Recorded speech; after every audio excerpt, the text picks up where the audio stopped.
दिव्यांगजनों हेतु रोजगार के विविध आयाम विषय पर आधारित है। इस कार्यक्रम में मैं समेकित क्षेत्रीय कौशल विकास पुनर्वास एवं दिव्यांगजन सशक्तिकरण केंद्र सीआरसी गोरखपुर की तरफ से आपका हार्दिक स्वागत एवं अभिनंदन करता हूं। आज का यह हमारा कार्यक्रम ई परामर्श श्रृंखला 33.0 है, जो कि विभिन्न प्रकार के कार्यक्रमों के साथ आज हमारे पास उपस्थित हुए हैं। हम इस कार्यक्रम को लेकर के यह कार्यक्रम आज सीआरसी गोरखपुर परिवार की तरफ से आयोजित किया गया है। हमारे इस कार्यक्रम की अध्यक्षता करेंगे हमारे सीआरसी गोरखपुर परिवार के निदेशक डॉक्टर रमेश कुमार पांडे सर। और इस कार्यक्रम में हमारे साथ आज जो वक्ता जुड़े हुए हैं उनका मैं संक्षिप्त यहाँ पे परिचय देना चाहूंगा। हमारे साथ जुड़े हुए हैं श्री धर्मवीर कंबोज सर, जो कि राष्ट्रपति पुरस्कार प्राप्त हैं। ये एफपीटी प्राइवेट लिमिटेड हरियाणा से हमारे साथ जुड़े हुए हैं और सर का मैं बहुत ही दिल से आभारी हूं कि वो हमारे साथ कार्यक्रम में जुड़े हुए हैं। साथ ही साथ हमारे साथ इस कार्यक्रम में जुड़ेंगे श्री नरेंद्र कुमार विश्वकर्मा सर, जो कि जिला दिव्यांगजन सशक्तिकरण अधिकारी हैं। सर का भी मैं तहे दिल से आभारी हूं, सर ने हमें समय दिया हुआ है। हमारे साथ जुड़ेंगे श्री भूपेंद्र त्रिपाठी सर, आप भी राष्ट्रपति पुरस्कार प्राप्त हैं सर। आप हैं प्रबंधक reserve bank of India Ahmedabad के। आपने भी सर हमें समय दिया हुआ है, इसके लिए हम आपके आभारी हैं। साथ ही साथ हमारे साथ जुड़ेंगे श्री हिमांशु द्विवेदी सर, जो कि रिसर्च एनालिस्ट वाईबोर्ड research institute of agricultural technology and science Allahabad से जुड़ेंगे हमारे साथ सर। आपका भी इस कार्यक्रम में स्वागत है, हम आपके आभारी हैं हमारे साथ जुड़ने के लिए। साथ ही साथ हमारे साथ इस कार्यक्रम में जुड़ेंगे श्री शंकर पांडे सर, जो कि सह सचिव सक्षम काशी प्रांत गाजीपुर से हैं और सर भी हमारे साथ जुड़ रहे हैं। इसके लिए मैं सर का आभारी हूं। और इस कार्यक्रम की रूपरेखा तैयार करने में भी श्री शंकर पांडे सर का बहुत ही अतुलनीय योगदान है, इसलिए हेतु भी मैं उनका आभारी हूँ। साथ ही साथ मैं अब इस कार्यक्रम में आज कुछ कारणों से हमारे निदेशक सर किन्हीं व्यस्तताओं के कारण नहीं जुड़ पा रहे हैं, तो मैं सभी हमारे वक्तागण का हार्दिक स्वागत एवं अभिनंदन करने हेतु हमारे साथ जुड़े हुए हैं नैदानिक मनोविज्ञान के सहायक प्राध्यापक श्री राजेश कुमार जी, जिनको मैं निवेदन करना चाहूंगा कि वो हमारे जो भी सम्मानित वक्तागण हैं, हमारे जो माननीय अतिथिगण हैं, उनका जो है सीआरसी गोरखपुर परिवार की तरफ से हमारे निदेशक सर की तरफ से हार्दिक स्वागत एवं अभिनंदन करने आमंत्रित करना चाहूंगा श्री राजेश कुमार जी को। धन्यवाद राजेश सर, बहुत बहुत धन्यवाद आपका। समेकित क्षेत्रीय कौशल विकास पुनर्वास एवं दिव्यांगजन सशक्तिकरण केंद्र सीआरसी गोरखपुर के ऊर्जावान कर्मठ निदेशक आदरणीय डॉक्टर रमेश कुमार पांडे सर के बिहाफ पर आज इस मीटिंग में मैं कार्यक्रम में उपस्थित हमारे सभी सम्मानित वक्तागणों और साथ ही साथ सम्मानित प्रतिभागियों का स्वागत करने का अवसर प्राप्त हुआ है। मैं सबसे पहले स्वागत करना चाहूंगा आज के इस कार्यक्रम के प्रमुख वक्ता श्री धर्मवीर कंबोज साहब का। आप राष्ट्रपति पुरस्कार अवार्डी हैं। आप एफपीटी प्राइवेट लिमिटेड हरियाणा में वर्तमान समय में कार्यरत हैं। मैं स्वागत करना चाहूंगा आज के कार्यक्रम के प्रमुख वक्ता श्री नरेंद्र कुमार विश्वकर्मा साहब को। आप जिला दिव्यांगजन सशक्तिकरण अधिकारी गाजीपुर का। साथ ही साथ आज के इस कार्यक्रम में शुरू से ही जुड़े हुए और जैसा कि मैं देख भी पा रहा था, मैं स्वागत करना चाहूंगा श्री भूपेंद्र त्रिपाठी सर, राष्ट्रपति पुरस्कार प्राप्त और आप वर्तमान समय में प्रबंधक reserve bank of India Ahmedabad में पदस्थ हैं। साथ ही साथ मैं स्वागत करता हूं श्री हिमांशु द्विवेदी साहब का। आप रिसर्च एनालिस्ट वाईबोर्ड research institute of agricultural technology and science Allahabad में अपनी सेवाएं दे रहे हैं। साथ ही साथ मैं स्वागत करना चाहूंगा और इस कार्यक्रम के संयुक्त आयोजक श्री शंकर पांडे, सह सचिव सक्षम काशी प्रांत जी का, कि आपने इस कार्यक्रम की भूमिका को निर्धारित करने में सीआरसी गोरखपुर परिवार के साथ मिलकर एक नई मिसाल कायम की है। आज के इस कार्यक्रम में सभी सम्मानित अतिथियों, वक्ताओं, सम्मानित प्रतिभागियों का मैं आदरणीय निदेशक डॉक्टर रमेश कुमार पांडे सर के बिहाफ पर आप सभी का स्वागत करता हूं और कार्यक्रम सफल हो ऐसी कामना करता हूं। साथ ही साथ आज के इस कार्यक्रम में पिछले 2 वर्षों की कुछ महत्वपूर्ण उपलब्धियां जो हमारे ऊर्जावान निदेशक, यशस्वी निदेशक आदरणीय डॉक्टर रमेश कुमार पांडे सर के अथक प्रयास और निर्देशन में सीआरसी गोरखपुर ने पूर्वांचल ही नहीं पूरे भारत में जो एक अमिट छाप छोड़ी है उसके बारे में बताना चाहूंगा। सीआरसी गोरखपुर सामाजिक न्याय एवं अधिकारिता मंत्रालय, भारत सरकार के दिव्यांग जन सशक्तिकरण विभाग के अंतर्गत राष्ट्रीय दृश्य दिव्यांग जन सशक्तिकरण संस्थान देहरादून के अंतर्गत पिछले 2 वर्षों से कार्य कर रहा है। समेकित क्षेत्रीय कौशल विकास पुनर्वास एवं दिव्यांग जन सशक्तिकरण केंद्र पूर्वांचल में दिव्यांग जनों के पुनर्वास से संबंधित सभी प्रकार की सेवाओं को निरंतर निर्बाध रूप से संचालित कर रहा है। गत वर्ष दिसंबर माह में तथा इस वर्ष जनवरी फरवरी माह में सीआरसी गोरखपुर परिवार की टीम ने देवरिया जिला प्रशासन के सहयोग से मेडिकल प्रमाणीकरण बोर्ड में अपनी सेवाएं दी हैं, जहां पे लगभग 50,000 से ज्यादा दिव्यांगों को चिन्हित किया गया। साथ ही साथ सीआरसी गोरखपुर परिवार की तरफ से 2000 से ज्यादा बौद्धिक दिव्यांग बच्चों का मेडिकल प्रमाणीकरण भी किया गया है। ऐसा हमारे यशस्वी निदेशक आदरणीय डॉक्टर रमेश कुमार पांडे सर के निर्देशन में संभव हुआ है। पिछले 5-6 माह से भारत देश कोविड-19 महामारी जैसे समस्या से जूझ रहा है। ऐसी कठिन परिस्थिति में दिव्यांगजनों को सुविधाएं ऑनलाइन कैसे उपलब्ध हो, उनके पठन पाठन पुनर्वसन की सुविधाएं ऑनलाइन कैसे उपलब्ध हो, उसके लिए आदरणीय ऊर्जावान निदेशक डॉक्टर रमेश कुमार पांडे सर के निर्देशन में सीआरसी की टीम दिन रात एक करके 200 से ज्यादा ई ट्यूटोरियल वीडियोज और ई रिसोर्सेज का निर्माण किया है, जिसको आदरणीय निदेशक सर के निर्देशन में सीआरसी गोरखपुर परिवार के ऑफिशियल फेसबुक पेज पर अपलोड किया गया है। यह एक मिसाल है। इस ऑनलाइन कार्य को मंत्रालय के द्वारा भी काफी प्रशंसा मिली है और दिव्यांगजन सशक्तिकरण विभाग भारत सरकार के निदेशक महोदय द्वारा भी अन्य सीआरसी को इससे सीखने के लिए प्रेरित भी किया गया है। ऐसा हमारे यशस्वी निदेशक, ऊर्जावान कर्मठ निदेशक डॉक्टर रमेश कुमार पांडे सर के निर्देशन में संभव हुआ है। पिछले लगभग 3 महीनों से जब देश में ई वेबिनार की बाढ़ आ गई, उस समय आदरणीय निदेशक सर का एक कमिटमेंट हुआ, क्यों ना ई वेबिनार के जरिए हम दिव्यांगजनों और उनके अभिभावकों के लिए कार्यक्रम करें। उसी दिन से सीआरसी गोरखपुर परिवार की टीम दिव्यांगजनों के हितार्थ ई परामर्श श्रृंखला का आयोजन करने लगा। आज यह ई परामर्श श्रृंखला की 33वीं कड़ी है। मैं धन्यवाद देना चाहूंगा सीआरसी गोरखपुर में कार्यरत सभी अधिकारियों का, साथ ही साथ कर्मचारियों का। आदरणीय डॉक्टर रमेश कुमार पांडे सर के कुशल निर्देशन में जो सहयोगात्मक रवैया, सहयोगात्मक कार्य सीआरसी गोरखपुर परिवार कर रहा है, मैं उसके लिए सभी को धन्यवाद देता हूं। साथ ही साथ ज्यादा समय न लेते हुए मैं आदरणीय आज के कार्यक्रम में सम्मानित वक्ताओं का एक बार पुनः हार्दिक स्वागत, वंदन, अभिनंदन करते हुए अपनी वाणी को विराम देता हूं और आज के इस कार्यक्रम के समन्वयक संचालक श्री राजेश कुमार यादव पुनर्वास अधिकारी जी को यह माइक हैंड ओवर करता हूं। आप सभी का धन्यवाद। बहुत बहुत धन्यवाद सर।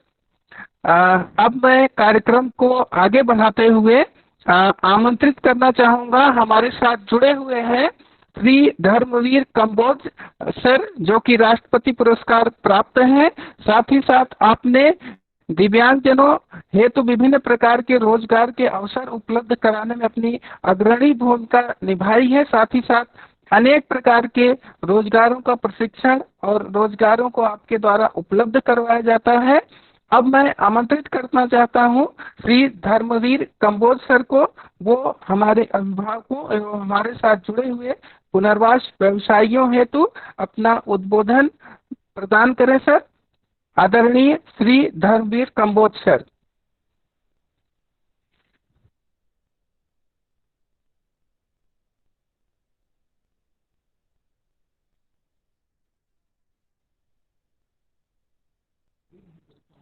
धर्मवीर कंबोज सर, क्या आप तक मेरी आवाज पहुंच रही है सर? अपना माइक अनम्यूट करें सर, हम तक आपकी आवाज नहीं आ पा रही है सर। श्री धर्मवीर कंबोज सर, कृपया अपना माइक अनम्यूट करें सर।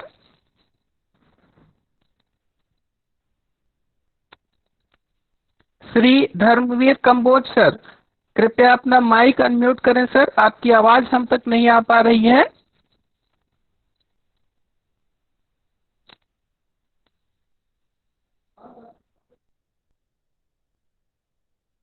हेलो, हेलो जी, आपको मेरी जी आवाज सर, आपकी आवाज हम तक, जी सर, आपकी आवाज अब हम तक पहुंचने लगी है। फिर से आपका माइक म्यूट हो गया सर, उसे अनम्यूट करें सर, माइक को अनम्यूट करें। धर्मवीर सर, अपने माइक को अनम्यूट करें और हमारे जो भी साथ हमारे प्रतिभागी जुड़े हुए हैं उन्हें अपना उद्बोधन प्रदान करें सर। हेलो, मेरा माइक आवाज जी आ सर, रही है जी? जी सर, आवाज आ रही है आपकी। धन्यवाद धन्यवाद। स्वागत है देखिए, सर। मैं यहाँ पर गाजीपुर में दिव्यांगों को मैंने देखा, वो कैसे हालात में जी रहे हैं लोग। ऐसे भी दिव्यांग हैं जिनको खाना भी हाथ से खिलाना पड़ता है और उनको नहलाना धुलाना भी खुद, उसके लिए केयर टेकर की जरूरत रहती है। और ऐसे भी मैंने दिव्यांग देखे हैं जिनको ले जाना और ले आना भी गार्जियन को ही ड्यूटी देनी पड़ती है, जहाँ भी सेंटर है। लेकिन मैं जो चाह रहा हूँ, यदि हमारे जो दिव्यांग भाई बहन है या हमारे बच्चे हैं, उनको हम कैसे आगे बढ़ाएं। गवर्नमेंट की योजनाएं बहुत हैं और उन योजनाओं के साथ यदि हम दिव्यांगों को जोड़ें, अभी सभी को पता है, जैसे अभी किसानों के जो दिव्यांग हैं, किसानों के घरों में बच्चे कुछ दिव्यांग हैं, गांव में ग्रामीणों के बच्चे दिव्यांग हैं और शहरों के बच्चे भी काफी दिव्यांग हैं। ऐसे दिव्यांगों को जो गूंगे हैं और बहरे हैं, वो देख सकते हैं और चल सकते हैं, पर वो बोल नहीं सकते। ऐसे दिव्यांगों को भी हम काम में जोड़ सकते हैं। और ऐसे दिव्यांग जो सिर्फ बैठ करके काम कर सकते हैं, जिनकी टांगे काम नहीं कर रही हैं, बाकी उनकी फुल बॉडी काम कर रही है, ऐसे दिव्यांगों को भी हम अपने साथ जोड़ करके प्रोसेसिंग करें और उनके प्रोडक्ट बनाएं और उनको मार्केट में बेचें। अभी जो फूड प्रोसेसिंग है उसकी काफी डिमांड आ रही है और जो गांव के किसानों के, जैसे टमाटर है, उसका अदरक है, मिर्ची है, गाजर है, मूली है, इनके हम प्रोडक्ट बनाए। टमाटर से टमाटो कैंडी बनाए, टमाटो की टॉफी बनाए, टमाटो की कोल्ड ड्रिंक बनाए, टमाटो का एक्सट्रैक्ट निकाल करके उसके फेस पैक बनाए। तो टमाटर भी काफी महंगा बिक सकता है, 1200-1500 रुपए किलो तो टॉफी बिकती है टमाटर की। दूसरी बात, अनार है, अनार का जूस हम उसके प्रोडक्ट बनाए, अनार की टॉफी बनाए। और ऐसी हमने मशीनें डेवलप की हुई है जिसमें स्विच दबाना और प्रोडक्ट बन जाता है। तो अनार का जो बीज है, अनार के बीज को रोस्टेड करके भी हम उसको भी काजू और बादाम की तरह खाने के लिए दे सकते हैं। और अनार का जो जैसे तेल निकलता है, सरसों का मस्टर्ड ऑयल निकलता है, ऐसे अनार का तेल भी निकलता है। वो भी 20 से 25 हजार रुपये लीटर बिकता है 10 किलो अनार के।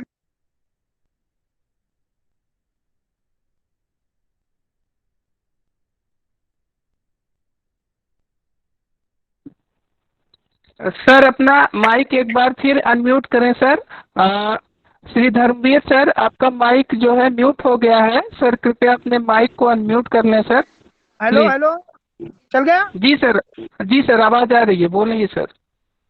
तो मेरा मानना यह है, देखिए अभी अगर हम 100 या 150 दिव्यांगों को इकट्ठा करें, जैसे फार्मर प्रोड्यूसर कंपनी 100 किसानों को इकट्ठा करती है, अगर मैं 150 दिव्यांगों को इकट्ठा करके एक योजना के तहत उनको कोई ग्रांट मिले और वो एक बिल्डिंग बनाए, 20-25 लाख रुपए की बिल्डिंग बना ले, और उसमें 30-40 लाख रुपए की, वो 50 लाख की मशीनरी लगा ले, और फिर वो चाहे वो गांव का दूध इकट्ठा करके उसके पनीर बनाए, खोया बनाए, या उसको छाछ बनाए, मक्खन बनाए, इस तरह के प्रोडक्ट बना के वो शहर में बेचें। दूसरी बात, जो इलाके का हनी है उसको इकट्ठा करके प्रोसेस करके बेचें, और जो एलोवेरा, आंवला या दूसरे हर्बल हैं उनकी प्रोसेसिंग करके उनकी मार्केटिंग करें, तो मैं समझूंगा कि दिव्यांग की अपनी कंपनी होगी और वो लोगों को रोजगार देने के काबिल हो जाएंगे। यदि हम थोड़े दिव्यांगों को थोड़ा पैसा दे करके हम काम शुरू करते हैं, ना तो दिव्यांग ही कुछ कर पाते हैं और ना उनके आगे प्रोडक्ट आगे बढ़ पाते हैं। तो मेरा मानना है कि हम एक क्लस्टर दिव्यांगों का 150-200 दिव्यांगों का क्लस्टर बना करके उसका एक ठीक से प्रोजेक्ट बना करके हम गवर्नमेंट को दें, और वहां पर वो लोग जो है क्लस्टर में वो फूड प्रोसेसिंग करें, और उसकी फिर मार्केटिंग भी एक ठीक सिस्टमेटिक सिस्टम से होगी। आज यदि मैं बात करूं कि मुझे 1 टन तुलसी सूखी चाहिए, तो हमारे ऐसे दिव्यांग हैं उनके पास खेत भी हैं, तो वो अपने खेतों में बिजाई कर लेंगे या वो कॉन्ट्रैक्ट पे खेती लेके कर लेंगे। तो इस तरह के हम प्रोडक्ट बना करके, और दूसरी बात हम उसी में ट्रेनिंग का सिस्टम रखें, और ऐसी बहनें हैं जो दिव्यांग हैं उनको उनको भी हम इससे जोड़ के रखें, कोई स्टिकर लगाने हैं, पैकेजिंग करनी है और प्रोडक्ट बेचने हैं, भेजने हैं, एलोवेरा जूस बनाना है, शैम्पू बनाना, जेल बनाना, टमाटो केचप बनाना, गुआवा की आइसक्रीम बनाना, गुआवा की टॉफी बनाना, तो बहुत पपीता कैंडी बनाना, जामुन की कैंडी बनाना, आयुर्वेदिक आहार के रूप में भी हमारे प्रोडक्ट अच्छे भाव लेकर के जाएंगे। और मुझे पूरा विश्वास है यदि हम इस तरह का कोई क्लस्टर बनाए, आप लोग तो पढ़े लिखे हैं, मैं तो ज़्यादा पढ़ा लिखा नहीं हूँ, लेकिन मैं तो सुझाव दे सकता हूँ कि हम एक क्लस्टर के तौर पे दिव्यांगों का एक बना करके अच्छा सा प्रोजेक्ट, जिसमें ऐसे भी दिव्यांग मिल जाएंगे जिनके पास जगह है और वहां पर हम काम कर सकते हैं, तो हो सकता है बहुत कुछ। देखिए आप दिव्यांग को नौकरी दे करके खुश हो जाते हो कि हमने दिव्यांगों को नौकरी दे दी। अरे आत्मनिर्भर भारत है, दिव्यांगों को कहो कि वो लोगों को नौकरी दें, उनके पास सिस्टम होगा तभी तो देंगे ना वो। तो ऐसे हमको बहुत ऐसे प्रोडक्ट हैं जो हम गांव में बैठ करके या शहर में बैठ करके आराम से बना सकते हैं। जो गांव के फल हैं, ताजा ताजा वेजिटेबल्स हैं, उनके पिकल हैं, उनके जूस, जैम, जेली हैं, उनकी टॉफियां, कैंडी हैं, तो उनके आयुर्वेदिक में आगे आपके कई तरह के मालिश के तेल हो गए, शैम्पू, साबुन, हैंड सैनिटाइजर। अभी अभी जब लॉकडाउन शुरू ही हुआ तब भी काफी दिव्यांग भाइयों ने एप्रन, बहनों ने एप्रन और मास्क सी करके दिए, लोगों की हेल्प की, उसमें उनको जीवन यापन के लिए पैसा लोगों ने दिया। और ऐसे भी हैंडीकैप जिन्होंने एलोवेरा जूस और ये जेल, शैम्पू और सैनिटाइजर बना करके दिए, हैंड वॉश बना करके दिए। तो लगन है इनके अंदर, लेकिन कहीं ना कहीं अगर आप अच्छे लोग हैं, अच्छी इनकी हेल्प करें, तो हम बहुत आगे इनको ले जा सकते हैं, और ये लोगों को इस आत्मनिर्भर भारत में और लोगों को यही रोजगार दे देंगे, ऐसा मेरा मानना है। मक्की से मक्की का दूध बनाएं, अरे स्वीट कॉर्न मिल्क बना करके बेचें, स्वीट कॉर्न की कुल्फी बना करके बेचें। जो मक्की है वो सस्ती मिल जाती है तो उसके प्रोडक्ट महंगे बिक जाते हैं। ऐसे अमरूद की आप आइसक्रीम और बर्फी बना के बेच सकते हैं हम लोग। तो हम इनको ट्रेनिंग भी देंगे और इनका साथ भी देंगे, इनको कोऑपरेट करेंगे, ऐसा मेरा मानना है जी। आपको मेरी आवाज आ रही है जी? हेलो? जी सर आपकी आवाज आ रही है, आपकी आवाज आ रही है सर, आप बोलें। हाँ, तो मेरा तो कहना यही है कि आप क्लस्टर में इनको इकट्ठा करके फिर इनका चाहे गांव ये ऑर्गेनिक गेहूं को पीस करके उसका आटा बना करके बेचें या दालें, वहां पर आपके यहाँ तो खूब मशहूर मटरी होती है, उसके प्रोडक्ट बना के हम लोग बेच सकते हैं काफी देश भर में। तो ऑर्गेनिक का ही समय है और अच्छी पैकेजिंग करके ये लोग दे देंगे। और ऐसे प्रोडक्ट जो मैनुअल पैकेजिंग होते हैं, तो हल्दी है तो उसको भी ये प्रोडक्ट, मिर्ची है तो इनको ऐसी मशीनें दे दी जाएं जो गांव में ही वो सीधे प्रोडक्ट बना करके वो हम शहर वालों को दें, फार्म फ्रेश प्रोडक्ट बना के दें। तो मैं तो यही कहूँगा जी, जब तक हम प्रोसेसिंग नहीं इनको करने को देंगे तब तक ये खुद भी सक्षम नहीं हो पाएंगे और ये ना लोगों को रोजगार दे पाएंगे। पहले इनको अपनी भी जरूरत है और फिर आगे देखिए, बड़ा बड़ा आप इनको 2-3 करोड़ रुपए आप पैसा मदद कीजिए ना, आप 2 करोड़ की मदद करके देखिए आप। 200 दिव्यांगों को, 150 दिव्यांगों को 2 करोड़ का प्रोजेक्ट दो इनको, 20-25 लाख की बिल्डिंग बने, 70-80 लाख रुपए की इनकी मशीनरी आए, बाकी इनके पास कैपिटल हो, फिर देखो आप कैसे ये प्रोग्रेस आपको दिखाते हैं। मेरा मानना ये है, अगर बड़ा नहीं सोचेंगे फिर कब सोचेंगे। आज होलसेल में डिमांड है प्रोडक्ट की, अब होलसेल में कहाँ देंगे? होलसेल में जब पैसा होगा तभी तो होलसेल में देंगे। अब ऐसे बहुत इस इलाके में, पूर्वांचल में ऐसे बहुत हर्बल प्लांट हैं जो ऐसे वेस्ट हो रहे हैं, पूरा जामुन वेस्ट होता है जिसको कलेक्शन करके हम उसकी जामुन की कैंडी, जामुन की टॉफी, नीम करेला, जामुन के जूस, जामुन के पाउडर, इस तरह के बहुत गिलो बेल खूब होती है पूर्वांचल में। तो हम काफी प्रोडक्ट बना के सेल कर सकते हैं। बहुत मिर्ची होती है आपके यहाँ, बहुत आलू होता है, आलू के पापड़ बना के दे सकते हैं हम लोग। तो हम ऐसा कुछ सोच रहे हैं जी, और हमें ऐसा करना पड़ेगा जी। ठीक है जी सर, आप बोलें सर। बहुत ही महत्वपूर्ण जानकारी आप द्वारा दी जा रही है सर। और कुछ जानकारी सर आप देना चाहेंगे? ठीक है, मैं तो चाहूंगा कि इनसे नौकरी ना करवा करके इनको खुद का काम दे दो ताकि यही लोगों को नौकरी दें। और वो ऐसे लोग जो लेटे पड़े हैं, ऐसे बच्चे लेटे पड़े हैं, ऐसी बहनें लेटी पड़ी हैं, उनको नहलाना धुलाना भी घर वालों को ही करना पड़ता है। अगर आज इनके घर में जाएं तो हमारे को मैं शर्म आती है कि हम कैसे आदमी हैं, हमारे पड़ोस में कैसे लोग रह रहे हैं। और लोग सोचते हैं, लोग कहते हैं कि ये दिव्यांग बेटी मर जाए तो इनकी जिंदगी छूट जाएगी। अरे ऐसे क्यों सोचो आप, उनकी मदद करो। जब गवर्नमेंट साथ खड़ी है तो योजना इनके लिए बनी है, इनके लिए ऑफिस बने हैं, तो इनको एक अच्छा प्रोजेक्ट दो ताकि ये रोल मॉडल बने देश के दिव्यांगों के लिए और दुनिया के दिव्यांगों के लिए। अभी वहाँ मैं बताता हूँ आपको, अभी नॉर्थ ईस्ट में दिव्यांग है। अब वो बच्चे वहाँ पर स्ट्रॉबेरी की टॉफियाँ बनाते हैं, वहाँ पर वो और काफी ऐसे फ्रूट्स हैं जिनको ट्राई करते हैं, शहतूत के वो साबुन, शहतूत के शैम्पू, फेस पैक बनाते हैं, बहुत प्रोडक्ट बनाते हैं दिव्यांग वहाँ पर। वो जिंजर की कैंडी बनाते हैं वहाँ पर, हल्दी के पाउडर बनाते हैं, साबुन शैम्पू बनाते हैं। उनमें कितनी खुशी है और वो कितनी इनकम ले रहे हैं। अब वो 20 लाख रुपए से ज्यादा का वो टर्नओवर कर रहे हैं, 10-11 बच्चे ही। कितनी बड़ी बात है ये। तो ऐसे इनको ट्रेनिंग दी जाए, ऐसे इनको जानकारी दी जाए, और मैं तो कहूँगा इनको क्लस्टर के रूप में काम को किया जाए ताकि ज्यादा लोगों को इससे बेनिफिट मिले और ज्यादा लोगों को अच्छे उत्पाद मिले। जितना अच्छा हैंडीकैप्ट जो है ना, जो भी हैंडीकैप्ट है वो कभी भी कंप्रोमाइज नहीं करेगा क्वालिटी से, वो बेस्ट क्वालिटी बना के देगा। और आदमी कुछ भी कर देगा लेकिन हैंडीकैप्ट कभी भी गलत काम नहीं करेगा। ये मैंने खुद महसूस किया हुआ है। वो बार बार शक की नजर से देखता है कहीं कोई गलती ना रह जाए, कोई बात न छूट जाए। तो ऐसे लोगों को आप आगे बढ़ाएं। धन्यवाद जी। बहुत बहुत धन्यवाद सर। आप बहुत बहुत धन्यवाद सर, आपका बहुत बहुत हार्दिक धन्यवाद। आपने बहुत ही महत्वपूर्ण जानकारी, प्रैक्टिकल जानकारी, वास्तविक जानकारी दी जिसके द्वारा हमारे साथ जुड़े हुए सभी दिव्यांग बंधु, उनके माता पिता, बहुत ही महत्वपूर्ण जानकारियां आपसे प्राप्त की। आपने ऐसी छोटे छोटे गूढ़ रहस्यों को बताया जिससे कि उन्हें किसी प्रकार की भविष्य में रोजगार संबंधी दिक्कत या परेशानी नहीं होगी। हम आपके बहुत बहुत आभारी हैं सर, आपने हमें इतनी महत्वपूर्ण जानकारी दी।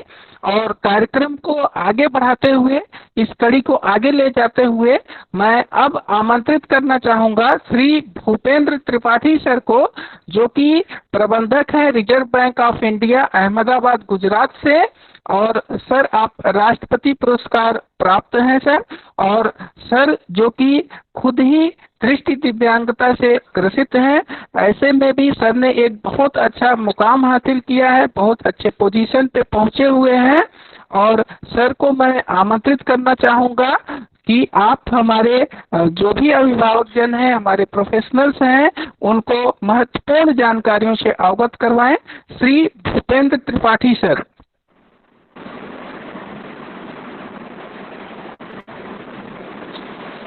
सीआरसी गोरखपुर निदेशक श्रीमान डॉक्टर रमेश पांडे जी,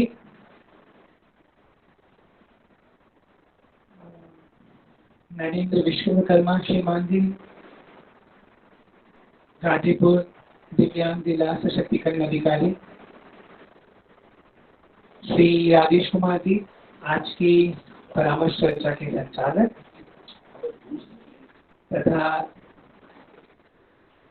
विभिन्न जिलों तथा जनपदों से पूर्वांचल से सम्मिलित हुए आज की इस गोष्ठी के मेरे प्रबुद्ध साथियों को मेरा भूपेंद्र त्रिपाठी मेरा हार्दिक अभिनंदन। आप सभी को मैं आभार व्यक्त करना चाहता हूं कि आपने आज की गोष्ठी में अपने विचार व्यक्त करने के लिए मुझे आमंत्रण दिया, मुझे एक अवसर दिया। आज की परामर्श चर्चा का विषय है कि दिव्यांगजनों के रोजगार के विविध आयाम। ये एक अत्यंत गंभीर विषय है। सर एक मिनट, मैं आपको डिस्टर्ब करना चाहता हूं सर, उसके लिए क्षमा करिएगा। सर, मैं क्या आपका वीडियो पहले चलवा दूं या आपके उद्बोधन के बाद वीडियो चलवाऊं? मैं बोलूंगा आपको सर लास्ट में। सर निवेदन करूंगा उस समय। जी, okay sir, thank you sir, thank you. आप बोलें सर। ओके। तो मैं कह रहा था कि आज का जो ये विषय है, ये बहुत ही उत्तम विषय चुना गया है आप लोगों के द्वारा, इसके लिए साधुवाद। और इसका कारण यह है कि आज के कोरोना कालखंड में तो मुख्य धारा से जुड़े हुए लोगों के रोजगार, उनकी आजीविका के ऊपर भी प्रश्न चिन्ह लग गया है। तो ऐसी स्थिति में तो जो दिव्यांगजन हैं, उनके रोजगार के ऊपर तो काफी बड़ी चुनौती है, काफी गंभीर संकट है। और ये संकट तो पहले से कई सदियों से चलता आया है इनके आत्मनिर्भरता के विषय में दिव्यांगजनों के। परंतु अभी कोरोना कालखंड के बाद ये समस्या और भी अधिक जटिल हो गई है और गंभीर हो गई है। तो इसके ऊपर परामर्श करना अति आवश्यक है। क्योंकि हम बात कर रहे हैं कि विविध आयामों के बारे में, तो मैं थोड़ा हर एक आयाम के बारे में अपने विचार प्रस्तुत करना चाहूंगा आप लोगों के सामने। तो ऐसा देखा जाए तो मुख्यतः 5 मुख्य आयाम हैं जिसके द्वारा कोई भी व्यक्ति, चाहे वो दिव्यांगजन हो या तो कोई मूल धारा से जुड़ा हुआ व्यक्ति हो, तो मुख्य धारा, तो वो लोग के 5 मुख्य रोजगार के आयाम होते हैं। जैसे कि पहला आयाम है सरकारी नौकरी, जिसको कहते हैं पब्लिक सेक्टर, गवर्नमेंट जॉब। तो सरकारी नौकरी एक ऐसा आयाम है जिसको सबसे श्रेष्ठ माना जाता है और कई सारे दिव्यांगजनों का एक सपना होता है और उनका ये ड्रीम होता है कि उनको एक गवर्नमेंट जॉब मिले। और हो भी क्यों ना, क्योंकि इसमें एक स्थिरता होती है, जॉब सिक्योरिटी होती है और एक पब्लिक सर्विस माने लोक सेवा का आपको एक गौरव प्राप्त होता है, समाज में डिग्निटी मिलती है। तो ये एक बहुत ही महत्वपूर्ण आयाम है गवर्नमेंट जॉब। परंतु इस आयाम में भी चुनौतियां हैं दिव्यांगजनों के लिए। सर्वप्रथम तो ये कि सरकारी नौकरी को प्राप्त करने के लिए आपकी शैक्षणिक योग्यता उच्च होनी चाहिए।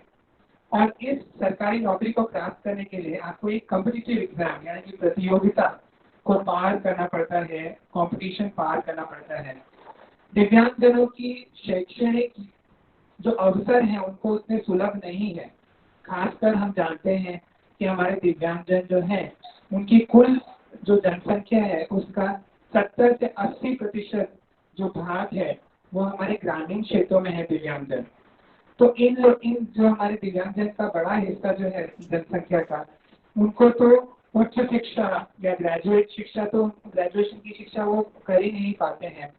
तो ये गवर्नमेंट जॉब जो सरकारी नौकरी है ये उनके लिए सुलभ नहीं है, क्योंकि कंपटीशन में वो कैसे बैठ पाएंगे, प्रतिभाग ले पाएंगे, और इसके लिए उच्च शिक्षा की मांग होती है।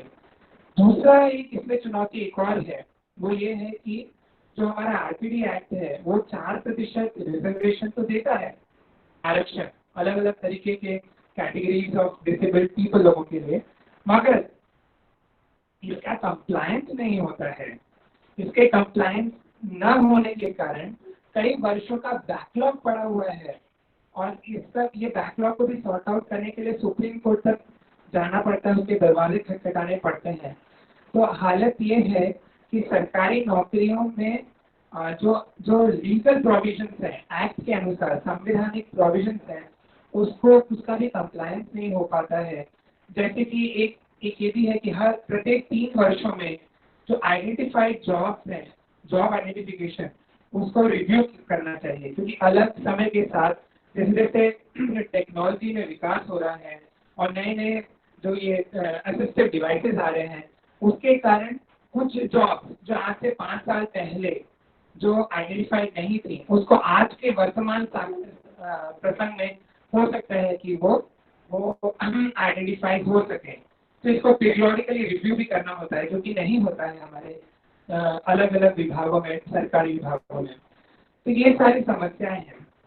मेरा ये मानना है कि सरकार को ये चाहिए कि वो अपनी प्रत्येक जॉब जिसका भी वो वैकेंसी जाहिर करती है, और क्षमा चाहूँ, जिस भी विभाग की वो जॉब की वैकेंसी का एडवर्टाइजमेंट करती है, प्रत्येक जॉब को वो ओपन कर दे दिव्यांग लोगों के लिए, पर्सन विद डिसेबिलिटीज के लिए, हर एक जॉब को ओपन कर दे। और इसके बाद जो डिपार्टमेंट को ऐसा लगता है कि नहीं हमारे डिपार्टमेंट में फलाना तरीके के दिव्यांगजन एप्रोप्रिएट नहीं है, सुटेबल नहीं है, उनको एक विशेष तरीके से अप्लाई करना पड़े प्रति वर्ष और कारणों के साथ, और ये उनके कारण एक कमेटी के पास जाएं, एक्सपर्ट कमेटी के पास, और वो उसको जब पास करें उसके बाद ही वो पर्टिकुलर डिपार्टमेंट गवर्नमेंट का या वो मंत्रालय दिव्यांगजनों को उस पर्टिकुलर पोजीशन पे जॉब आइडेंटिफिकेशन के लिए ना बोल सकेगा। अदरवाइज ब्लैंकेट सभी डिपार्टमेंट्स को across ministries, across all departments and PSUs सबके लिए ये ओपन कर देना चाहिए।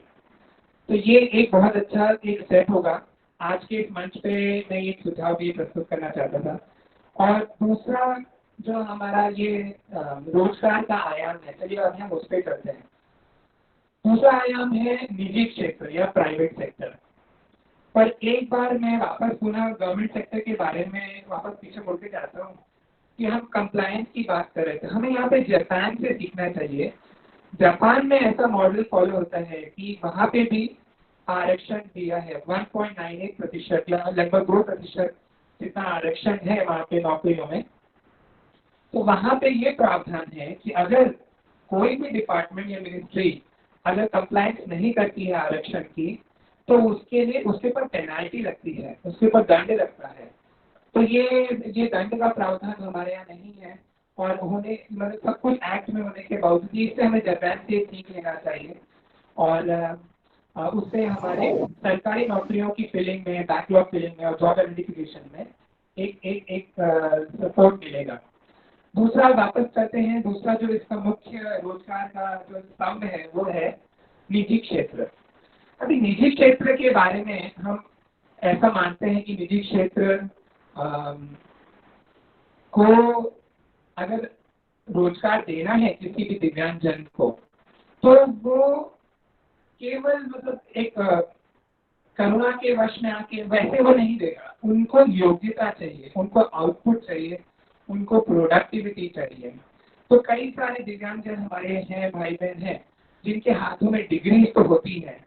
और ये सिर्फ दिव्यांगजनों की बात नहीं है, एक्चुअली ये हम कई सारे जो मुख्य मेन स्ट्रीम में भी जो स्टूडेंट्स हैं हमारे कॉलेज के या उच्च स्नातक स्तर के भी जो स्टूडेंट्स हैं, कई लोगों के पास, भले वो दिव्यांग हो कि ना हो, उनके पास डिग्री होती है, वो ग्रेजुएट होते हैं, पोस्ट ग्रेजुएट होते हैं, एमफिल होते हैं, मगर उनके अंदर योग्यता की नितांत अभाव होता है।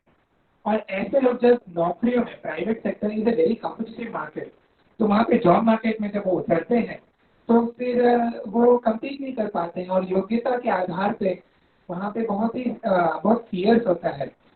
तो ये एक बात है कि अगर निजी क्षेत्र को अगर हमें टैप करना है तो हर एक दिव्यांगजन को अपने कौशल विकास और अपनी योग्यता की जिम्मेदारी लेनी होगी, और सरकार को भी इसमें बहुत स्कोप है कि वो इसमें लोगों और दिव्यांगजनों के कौशल विकास में उनको विभिन्न योजनाओं के द्वारा, जैसे कि हमारी अप्रेंटिस स्कीम है, क्योंकि अप्रेंटिस स्कीम के बारे में मैं कहना चाहता हूँ कि इसमें भी प्रावधान है कि 4% दिव्यांगजनों के बारे में आरक्षण होना चाहिए। 14 साल से ऊपर के जो लड़के और लड़कियां होते हैं वो अप्रेंटिस माने फैक्ट्री में जाके या कोई भी ट्रेड में जाके उसको प्रैक्टिकली सीख सकते हैं, और उसके लिए उनको मंथली स्टाइपेंड मिलने का प्रावधान है। तो इसके बारे में भी मैं कहना चाहता हूँ कि 3-4 राज्यों में ही ये अप्रेंटिस योजना का लाभ उठाया जा रहा है। हालांकि बाकी अधिकांश राज्यों में इसके आंकड़े अगर आप देखेंगे, आप जानते ही हैं कि उत्तर प्रदेश एकमात्र ऐसा राज्य है जहाँ पे 2 जगह पे ये रीजनल सेंटर है अप्रेंटिस ट्रेनिंग एंड डेवलपमेंट का। एक है कानपुर में और एक फरीदाबाद में। और उसके बावजूद भी ये अप्रेंटिस योजना में मैं आपको जैसे आंकड़े जैसे बताता हूँ, जिसमें 10वीं और 12वीं तक के बच्चे आपकी आवाज क्लियर नहीं आ रही है सर। माफ कीजिए, कोई कुछ कहना चाहता था? ठीक है, मैं आगे बोलता हूँ। आप बोलिए सर। जी। आप बोलिए सर, आगे बोलिए सर, आगे। हाँ, तो 10वीं और 12वीं की मैं जैसे बात कर रहा था, तो कहाँ तो 4% का आरक्षण होना चाहिए, मगर उसके स्थान पे मात्र 0.43%, माने कि आप सोचे ना, आधा प्रतिशत से भी कम, एक का आधा माने 0.43% ही केवल अप्रेंटिस लोगों को, दिव्यांगजनों को मंथली स्टाइपेंड का लाभ मिल पा रहा है। देश का अगर एवरेज निकाला जाए तो ये 12वीं तक का है। फिर ग्रेजुएट और पोस्ट ग्रेजुएट दिव्यांगजनों के लिए भी 4% अप्रेंटिस, टोटल जितनी भी अप्रेंटिस की जो वैकेंसीज हैं उसमें आरक्षण होता है। यदि हम उसमें आंकड़ा देखेंगे तो उसमें और भी ज्यादा दयनीय स्थिति है दिव्यांगजनों के लिए। जो एक्चुअल लाभ मिल रहा है मंथली स्टाइपेंड का ये अप्रेंटिस योजना के अंतर्गत, वो मात्र 0.25, माने 1/4, मतलब 1% का भी 1/4, 0.25% दिव्यांगजनों की जो कुल जनसंख्या है उसको, केवल उतने ही लोगों को ये अप्रेंटिस मंथली स्टाइपेंड मिल रहा है। आप लोग जानते हैं साथियों, ये अप्रेंटिस योजना बहुत महत्वपूर्ण है, क्योंकि प्रति वर्ष ये अप्रेंटिस ये ट्रेनिंग करने के पश्चात मंथली स्टाइपेंड लेने के बाद उनको साल में 2 बार परीक्षाएं होती हैं। NAT का सर्टिफिकेट, नेशनल अप्रेंटिस सर्टिफिकेट मिलता है उनको, और ये सर्टिफिकेट प्राप्त करने के बाद उनको सरकारी नौकरी में प्राथमिकता मिलती है। They get priority in getting government jobs and even semi government jobs public sector companies में, जो PSUs होते हैं, नवरत्न महारत्न कंपनीज में। तो अगर इसके बारे में भी जागरूकता का नितांत अभाव है, और कहीं ना कहीं ये इसका भी लाभ उठाने की काफी आवश्यकता है दिव्यांगजनों में। आगे चलते हैं। निजी क्षेत्र के बारे में मैं जैसे बात कर रहा था, तो निजी क्षेत्र को ज्यादा एनकरेज करने के लिए, उनको प्रोत्साहन देने के लिए ऐसा प्रावधान है RPD एक्ट में कि right to person with disabilities act में, कि ऐसा प्रावधान है कि कोई भी प्राइवेट कंपनी है, अगर वो किसी दिव्यांगजन को अगर नौकरी देती है और उसकी नौकरी की जो इनकम है, मंथली इनकम, मासिक आय 25,000 या उससे कम है, तो ऐसे दिव्यांगजन के कर्मचारियों को या कारीगरों को उनका जो प्रोविडेंट फंड है उसमें 2 पार्ट होते हैं ना, कि एक तो एम्प्लॉयर का कंट्रीब्यूशन होता है और एक सेल्फ कंट्रीब्यूशन होता है। तो जो एम्प्लॉयर का कंट्रीब्यूशन होता है वो 3 वर्ष तक वो सरकार उठाती है। इवन एम्प्लॉय स्टेट इंश्योरेंस जो योजना है उसका भी वो 3 वर्षों तक जो एम्प्लॉयर का कंट्रीब्यूशन होता है वो सरकार उठाती है। मेरा ये मानना है कि निजी क्षेत्र में इतना ही सिर्फ ये इंसेंटिव देना ये काफी नहीं है, क्योंकि ये हम देख ही रहे हैं, मतलब ये आंकड़े खुद ही बताते हैं कि इतनी मतलब ये योजना के आने के बावजूद ऐसा तो हम देखते नहीं कि निजी क्षेत्र बड़े पैमाने पर दिव्यांग भाइयों बहनों को रिक्रूट कर रहे हैं, हायरिंग कर रहे हैं उनकी।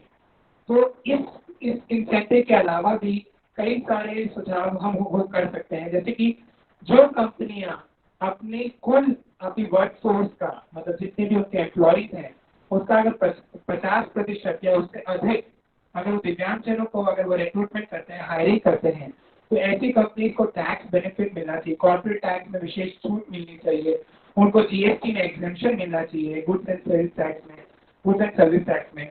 तो इस तरीके से टैक्सेशन का भी उनका काफी अच्छा बेनिफिट मिलना चाहिए। इसके अलावा निजी क्षेत्र की कंपनियों को एक और हम कर सकते हैं कि उनकी जो CSR एक्टिविटीज होती है, कॉर्पोरेट सोशल रिस्पॉन्सिबिलिटी, तो जो कंपनियां या जो निजी कंपनियां अपनी CSR फंड का 70 या 80% से अधिक अगर वो उपयोग दिव्यांगजनों के विकास, उत्थान और ये रिहेबिलिटेशन के लिए अगर करती है कोई कंपनियां, तो ऐसी कंपनी को भी चयनित करके उनको न केवल उनको अवार्ड से सम्मानित करना चाहिए और बल्कि उनको ये टैक्स बेनिफिट और ग्रांट और ये सब उनको एक विशेष सरकार का प्राप्त होना चाहिए। इस तरीके से जब तक हम नहीं करेंगे तो निजी क्षेत्र में भी इतने बढ़ चढ़ के रिक्रूटमेंट नहीं होगा। एक और इसका एक एस्पेक्ट है निजी क्षेत्र में हायरिंग का, वो है एम्प्लॉयर्स की सेंसिटिविटी जागृत करना। तो इसका भी बीड़ा हमारी CSO माने कि सिविल सोसाइटी ऑर्गेनाइजेशन जैसे कि CRC भी इसमें आती है और हमारे NGOs हैं, इन सब के ऊपर ये एक उनके कंधों पे जिम्मेदारी है कि वो सारे एम्प्लॉयर्स को जाके बताएं, उनको सेंसिटिव करें, उनके जो स्टीरियोटाइप्स हैं, उनके जो अजम्पशंस हैं, उनको ये सेंसिटाइजेशन अवेयरनेस प्रोग्राम करें कि दिव्यांगजन क्या क्या काम कर सकते हैं, रीजनेबल एकोमोडेशन के साथ वो क्या क्या काम कर सकते हैं और क्या क्या उनके अंदर पोटेंशियल है, कैपेबिलिटीज है, इसके बारे में एक जागरूकता अभियान की नितांत आवश्यकता है। और निजी क्षेत्र में के बाद मैं तीसरे स्तंभ पे जाऊंगा। तीसरा स्तंभ है जो गैर सरकारी संगठन है, वहाँ पे भी हमारे दिव्यांगजन भाई बहन जहाँ पे उनका रिहेबिलिटेशन सेंटर होता है, जहाँ पे उन्होंने कई वर्ष बिताए होते हैं, जहाँ पे उन्होंने कोई कौशल्य विकास किया होता है, कोई कहीं पे शिक्षा ग्रहण की होती है, कोई स्पेशल स्कूल्स होते हैं, ऐसी जगह पे भी उनको हायरिंग की जा सकती है उनके खुद के मैनेजमेंट के द्वारा, ट्रस्ट के द्वारा। तो ये तीसरा आयाम है। तो वहाँ पे बहुत कंफर्टेबल होते हैं दिव्यांग भाई बहन, क्योंकि वो उनके लिए एक फैमिलियर एनवायरनमेंट होता है और कई वर्ष वहाँ पे उन्होंने बिताए होते हैं। तो वहाँ पे भी एक रोजगार की एक अवसर होता है, एक अपॉर्चुनिटी होती है। चौथा जो स्तंभ है रोजगार आय पर, एक मिनट बोलिए आप मुझसे। हाँ, चौथा जो नहीं कुछ नहीं लेना है अभी आप बोलिए। जो चौथा स्तंभ है वो है 3 जैसे मैंने स्तंभ बता दिए थे। चौथा स्तंभ है फ्रीलांसर्स का। फ्रीलांसर्स का ये अभी आजकल बहुत चलन है और उसमें भी 2-3 चीजें तो बहुत ही ज्यादा, जैसे कि IT के क्षेत्र में, इंफॉर्मेशन टेक्नोलॉजी के क्षेत्र में प्रोग्रामर्स होते हैं, वो फ्रीलांसिंग प्रोग्रामिंग कर सकते हैं छोटे छोटे कंपनीज में, जैसे बिलिंग के सॉफ्टवेयर होते हैं। ये सब जो छोटा छोटा सॉफ्टवेयर डेवलपमेंट का अगर कोई दिव्यांग भाई बहन चाहे, या वेब डेवलपमेंट का, माने वेबसाइट डेवलपमेंट करने का, वेब पेज करने का, डिजिटल मार्केटिंग का, ये सब IT के क्षेत्र में बहुत सारे फ्रीलांसिंग माने आप इंडिविजुअल मतलब बिना किसी कंपनी को ज्वाइन किए अपना खुद का आप एक ये प्रोप्राइटरी जिसको कह सकते हैं अपना ये कार्य शुरू कर सकते हैं फ्रीलांसिंग, और ये एक IT के क्षेत्र में हुआ। दूसरा मैं आपको एग्जांपल देना चाहता हूँ जो कि आजकल बहुत चलन में हॉट है, जो मार्केट में है, वो है mass communication, media and journalism. दिव्यांग भाई बहन इसमें बड़े आराम से बड़ी सरलता से इसमें वो बढ़ चढ़ कर भाग ले सकते हैं। कंटेंट राइटिंग माने कि अगर आपकी लेखन की एबिलिटी बहुत अच्छी है, तो आप लोकल न्यूज़पेपर्स में, समाचार पत्रों में, रिटर्न प्रिंट मीडिया में, इलेक्ट्रॉनिक मीडिया में आपकी काफ़ी अच्छी भागीदारी हो सकती है दिव्यांगजनों की। तो ये एक mass media and journalism and communication, IT and communication का ये 2 क्षेत्र हैं। इसके अलावा विभिन्न अलग अलग जैसे ट्यूशन पढ़ाना, आजकल ऑनलाइन ट्यूशन पढ़ाने के लिए यहाँ पे भारत में बैठे हुए व्यक्ति यदि अंग्रेजी में, हिंदी में, संस्कृत में, कई सारे हमारे दिव्यांगजन संस्कृत में बहुत निपुण होते हैं, तो इसकी बहुत डिमांड है एब्रॉड में, फॉरेन कंट्रीज में।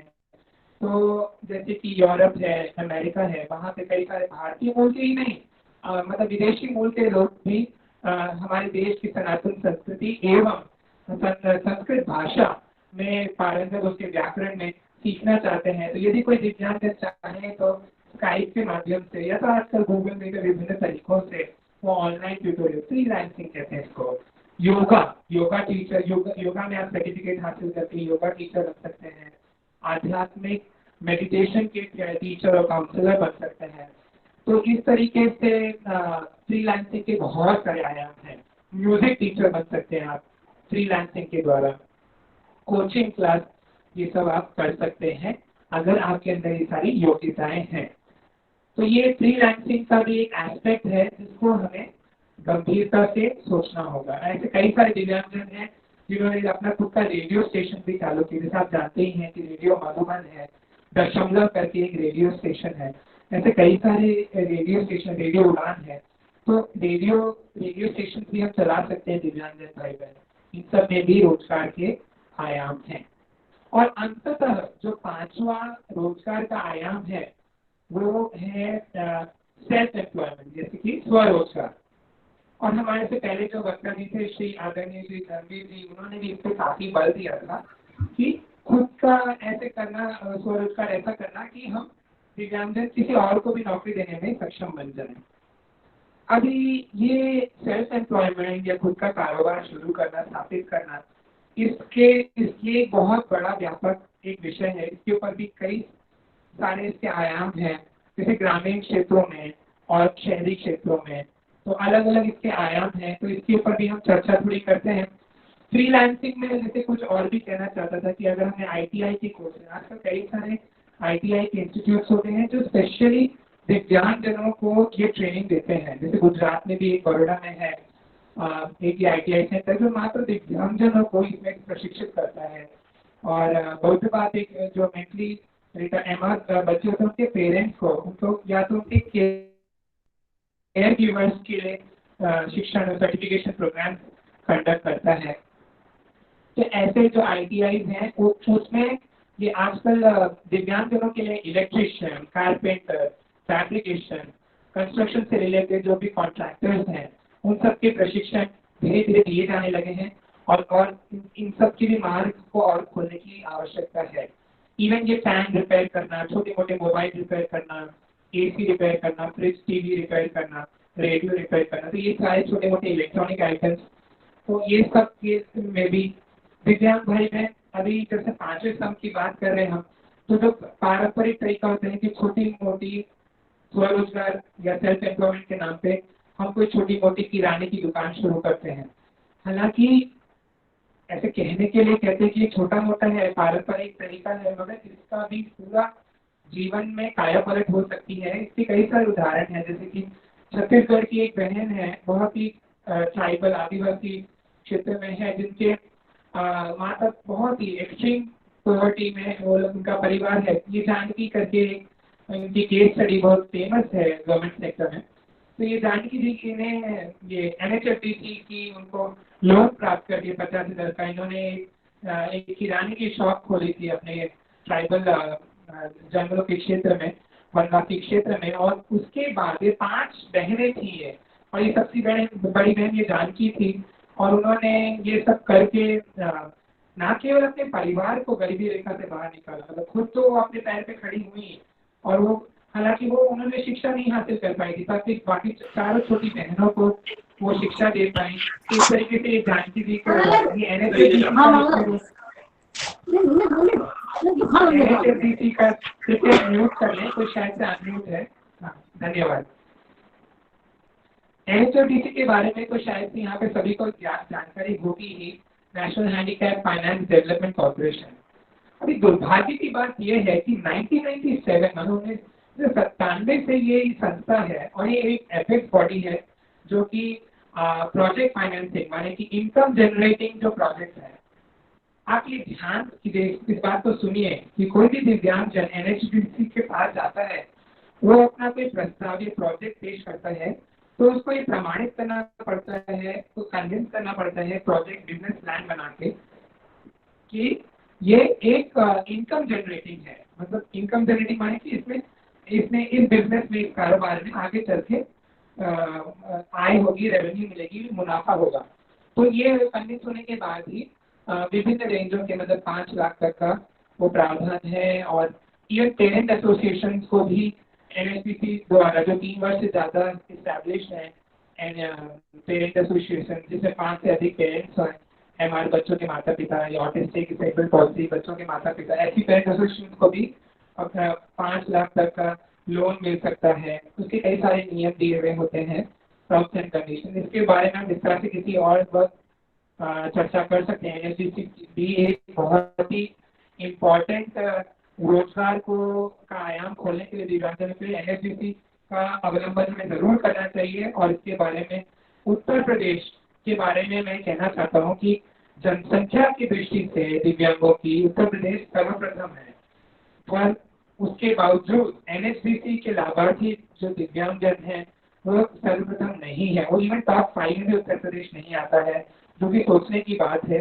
तो उत्तर प्रदेश के दिव्यांगजन भाई बहनों को आगे चढ़कर के NHDC का फायदा उठाना चाहिए, इसका लाभ उठाना चाहिए, अधिक से अधिक इसमें आवेदन करना चाहिए। महाराष्ट्र इसमें सर्वप्रथम है। हालांकि महाराष्ट्र की दिक्कत ये है कि महाराष्ट्र में जो लोन रिकवरी है, माने लोन को जो वापस भुगतान करना है वापस संस्था को, वो सबसे कम है। मतलब मात्र 20% जिलों में NHDC का लोन लिया है वो लोग वापस करते हैं लोन समय से।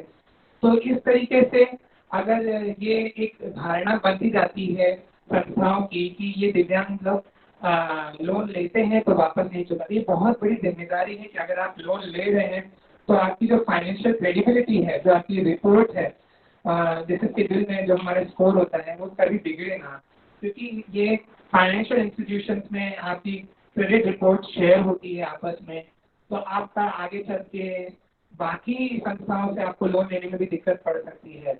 तो ये ब्याज दर इसमें बहुत कम मिलता है, कम ब्याज पे आपको लोन मिल जाता है। NHDC में आपको जानते हैं साथियों 5.5% से कम में है ना, उसमें भी 1% जो महिलाओं को, अगर दिव्यांग महिला है उसको 1% का इंटरेस्ट में ब्याज दर में छूट मिलती है। और विभिन्न तरीके के और भी इसमें कई सारे छूट होते हैं। इसके बारे में मैं किसी और मंच में मैं आप लोगों को बताऊंगा। तो इस तरीके से मैंने अलग अलग रोजगार के आयामों के बारे में आपको संक्षिप्त में आप लोगों से चर्चा की, उसमें क्या क्या चुनौतियां हैं उसके बारे में भी मैंने आप लोग को बताया थोड़ी बहुत। और हालांकि चुनौतियां तो और भी कई हैं और कुछ सुझाव भी साथ ही मैंने दिए।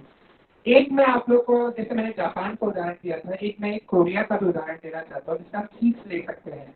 रिपब्लिक ऑफ कोरिया में ऐसा होता है कि जो निजी क्षेत्र के है और उसमें जो दिव्यांगजन नौकरी कर रहे हैं और जो सरकारी लोग नौकरी कर रहे हैं, दोनों में 7 गुना मतलब अधिक निजी क्षेत्र में है। आप मान सकते हैं कि जितना सरकारी नौकरियां पाते हैं वहाँ पे दिव्यांगजन, उससे लगभग 7 गुना 7 times more employment is offered by the private sector in Republic of Korea।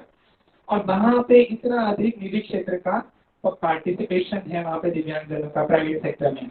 तो ये मॉडल क्यों नहीं हमारे भारत में भी हम कर सकते हैं? तो ये निजी क्षेत्रों के लिए भी ये सीख लेने जैसी बात है। वहाँ पे एक सरकार का एक ये भी नियम है कोरिया में कि अगर कोई निजी क्षेत्र की कंपनी अगर दिव्यांगजनों पे कोई आधारित है और वो कोई प्रोडक्ट बनाता है जैसे कि मशीन पार्ट या ऐसा कुछ, तो ये सरकार का जो ये प्रोक्योरमेंट पॉलिसी है, वहाँ की प्रोक्योरमेंट नीति है, वो ये उनको बाध्य करती है सरकार को कि यदि कोई ऐसी कंपनी या कोई शॉप ऐसा बना रही है मशीन पार्ट जिसमें सारे दिव्यांगजन मिलकर बना रहे हैं, असेंबली कर रहे हैं मशीन पार्ट, तो ऐसे लोगों से एक मिनिमम ऑर्डर साल का वो सरकार को उनको देना ही पड़ेगा।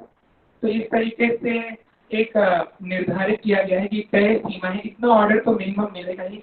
अगर कोई ऐसी कोई शेल्टर्ड एम्प्लॉयमेंट अरेंजमेंट कोई ऐसी कोई संस्था है जो दिव्यांगजनों को लेके मशीन पार्ट या हैवी मशीनरी के पार्ट असेंबलिंग या कुछ ऐसा कर रही है, तो इस तरीके से भी कुछ हम कोरिया जैसा मॉडल अपना के निजी क्षेत्र में आगे हम बढ़ावा दे सकते हैं। साथियों, ग्रामीण क्षेत्रों में जैसे स्वरोजगार की बात की, तो उसको भी अगर मैं मोटे तौर पे देखूं तो दो ब्रॉड हम उसको कैटेगरीज में डिवाइड कर सकते हैं सेल्फ एम्प्लॉयमेंट या स्वरोजगार को। एक तो है फार्मिंग रिलेटेड, माने कृषि रिलेटेड, कृषि से संबंधित। तो उसमें हम देखते हैं कि कृषि से संबंधित है और कृषि से उसके बाहर के जो क्षेत्र है। तो जैसे कृषि के क्षेत्र में तो हम जानते हैं कि हमें हॉर्टिकल्चर, जैसे कि हमारे पहले वाले स्पीकर ने भी बताया कि फल फूल सब्जियां हैं, आयुर्वेदिक औषधियां हैं, इन सब की बहुत डिमांड है। तो इन सब के हॉर्टिकल्चर जिसको कहते हैं, इसकी कीमत बहुत है मार्केट में। अगर इसको ऑर्गेनिक तरीके से उगाया जाए, माने प्राकृतिक जैविक बिना केमिकल फ्री फार्मिंग करना का अगर हम प्रशिक्षण दें, वर्मी कल्चर में ट्रेनिंग दे सकते हैं हम। तो इन सब तरीके से हम अपने ग्रामीण क्षेत्र में रहने वाले दिव्यांग भाई बहनों को हम उनको इसमें ला सकते हैं। और दूसरी एक उदाहरण मैं देना चाहता हूँ, अमेरिका की एक कंपनी है जिसको कहते हैं गुडविल इंडस्ट्रीज। इसका उदाहरण मैं साथियों इसलिए देना चाहता हूँ क्योंकि इन्होंने अभी हाल ही में एक इनिशिएटिव किया है जिसका नाम है AGR एबिलिटीज। AGR माने एग्रो एबिलिटीज। ये क्या करता है, इस इनिशिएटिव के अंतर्गत पूरे वर्ल्ड में, पूरे विश्व में ये फ्रेंचाइजी ऑफर करते हैं कि जो कंपनियां ये दिव्यांगजनों के हिसाब से मॉडिफाई करते हैं कृषि से संबंधित उपकरण बनाने के लिए। माने ये कोई भाई या कोई बहन अगर दिव्यांग है तो जो मार्केट में उपकरण मिलते हैं कृषि से संबंधित, वो अपने आप को चला नहीं पाते, उसको उपयोग नहीं कर पाते हैं। तो उसको वो मॉडिफाई करते हैं कि दिव्यांगजन अपने हिसाब से इंडिपेंडेंटली कृषि में, जो वैज्ञानिक कृषि जिसको कहते हैं मैकेनिकल फार्मिंग, उसके लिए वो उपकरणों को मॉडिफाई करके वो लोग देते हैं। और ग्रामीण क्षेत्र के भाई बहनों को शिक्षा में कृषि से रिलेटेड ट्रेनिंग देते हैं, साइंटिफिक फार्मिंग। तो इस संस्था को भी हमें चाहिए कि हमारे देश का जो कृषि मंत्रालय है उसको के साथ टाइप करके इसको, इस संस्था का भी या तो हम अनुकरण करें इसके, या तो उनके साथ टाइप करके हम अपने ग्रामीण क्षेत्र के लोगों को इसमें बहुत अधिक व्यवसाय से जोड़ सकते हैं। और जैसे गैर कृषि जो ग्रामीण क्षेत्र रोजगार के आयाम है वो है जैसे खादी उद्योग है, कुटीर उद्योग है, हस्तकला उद्योग है। ये सब जो हमारे पारंपरिक जो हमारी कलाएं हैं वो हमारे गाँव की हैं, इसकी भी बहुत डिमांड है। उत्तर प्रदेश हालांकि इसमें अग्रणी है कि हर एक जैसे जहाँ पे जो उत्पाद जहाँ जिस जिले का फेमस है उसको वो ज़्यादा मार्केटिंग कर रही सरकार की ओर से। तो इस तरीके से जियो टैगिंग करते हैं, जो GI टैगिंग, वो जोग्राफिकल आइडेंटिफिकेशन। तो इस तरीके से हम उत्पादों का अगर प्रोत्साहन सरकार की तरफ से भी मिले तो दो तरीके से हम ग्रामीण क्षेत्रों में भी हम कर सकते हैं। इसके अलावा ग्रामीण क्षेत्रों में इंटरनेट भी धीरे धीरे पेनिट्रेट कर रहा है सेमी अर्बन एरियाज में, तो साइबर कैफे चलाने के लिए और ये सब करने के लिए भी कर सकते हैं। जैसे कि हमारे पीछे जैसे उसको क्या कहते हैं, एनिमल हस्बेंड्री, जिसमें कि डेयरी फार्मिंग है, गाय और इवन गोट फार्मिंग, बकरियों को, शीप को, भेड़ों को पालने का, मछलियों का, जो तटीय क्षेत्रों में रहते हैं वहाँ पे यदि कोई दिव्यांगजन है, मधुमक्खियों से शहद, तो ये सब की अगर ट्रेनिंग दी जाए। फूड प्रोसेसिंग जो हमारे धर्मवीर जी ने बताया था आदर, उन food processing is a tremendous scope कि ग्रामीण में रहते हुए कहीं बाहर पढ़ाई ना करते हुए उन लोगों के लिए रोजगार के कई सारे आयाम हैं। तो इन सब में इनको लिया जा सकता है और उसके लिए सरकार को एक फोकस रखना पड़ेगा, एक अपनी सोचने की दिशा बदलनी पड़ेगी, सरकार को, समाज को और हमारे निजी क्षेत्र को, सबको। साथियों, मैंने ये सब तो आप लोगों को बताया कि विभिन्न आयाम जो है, पर अब मैं आपको अपने स्वयं के जीवन से कुछ बताना चाहूँगा कि कई सारे जो मूल धारा की या मुख्य मेन स्ट्रीम के जो लोग होते हैं वो ऐसा सोचते हैं कि दिव्यांग लोगों के बारे में जब तक उनके कोई निकट के परिवार वाले लोग या कहीं पे कुछ नहीं होते तब तक वो उनसे सेंसिटिव नहीं हो पाते हैं। और कहीं ना कहीं उनकी इतनी अवेयरनेस नहीं होती है मीडिया में उनको जैसे मूवीज में या स्टेज थिएटर्स में या स्टोरी बुक्स में जैसा लिटरेचर में उनको दिखाया जाता है, दिव्यांगजनों में उनको दया का पात्र बताया जाता है। तो ये सब से गलत धारणा समाज में बनती जा रही है, तो इन सबको भी हमें बदलना होगा।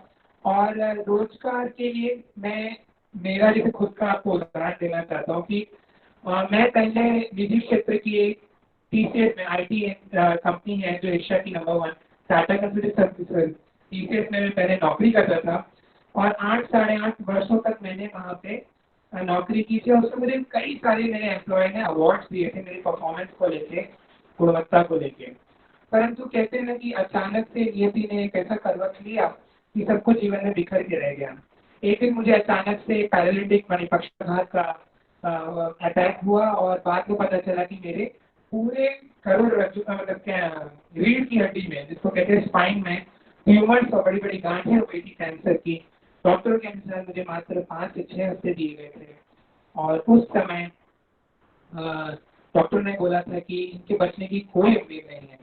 उस समय मेरे माता पिता का आशीर्वाद, मेरे जो आध्यात्म में मेरा जो बचपन से जो मेरी एक रुचि थी और एक आध्यात्मिक धार्मिक हमारे घर में माहौल था, ये वही कारण था कि मैं अंदर की जो भीतरी शक्ति जिसको कहते हैं विल पावर, इनर स्ट्रेंथ, उसके कारण मैं कैंसर से एक योद्धा के जैसे लड़ा। और अंततः 12 महीने के बाद 2013 में एक ऐसा दिन भी आया कि मुझे कैंसर से डिक्लेयर कर दिया गया और पैरालिसिस से मैं धीरे धीरे उस समय निकल रहा था। मेरी फिजियोथेरेपी चल रही थी दिन में 2-3 बार, पर उसी समय हमारे परिवार से और मुझ पर एक ऐसी बिजली गिरी कि हमारे पाँव के नीचे से फिर से जमीन खिसक गई। हमें बताया गया कि 2-3 महीनों के अंदर मेरी आंखों में जो दृष्टि है वो पूरी तरीके से जाने वाली है, क्योंकि मेरी आंखों की नस है वो सूख रही है, उसको ऑप्टिक नर्व एट्रोफी हो गई है ड्रग इंड्यूस्ड साइड इफेक्ट्स के कारण और दवाइयों की गर्मियों के कारण वो जल गई है नस और अभी इसका भी कोई इलाज नहीं है। साथियों, उस समय जब हमें ऐसा लगा कि अब जीवन में ये एक रियलिटी थी जिसे हम बच के भाग नहीं सकते थे कि अभी तक हम सुनते आए थे कि हाँ कोई फलाना व्यक्ति दिव्यांग है, पर अब जीवन में एक ऐसी परिस्थिति आ गई थी कि मैं स्वयं दिव्यांग बनने वाला था।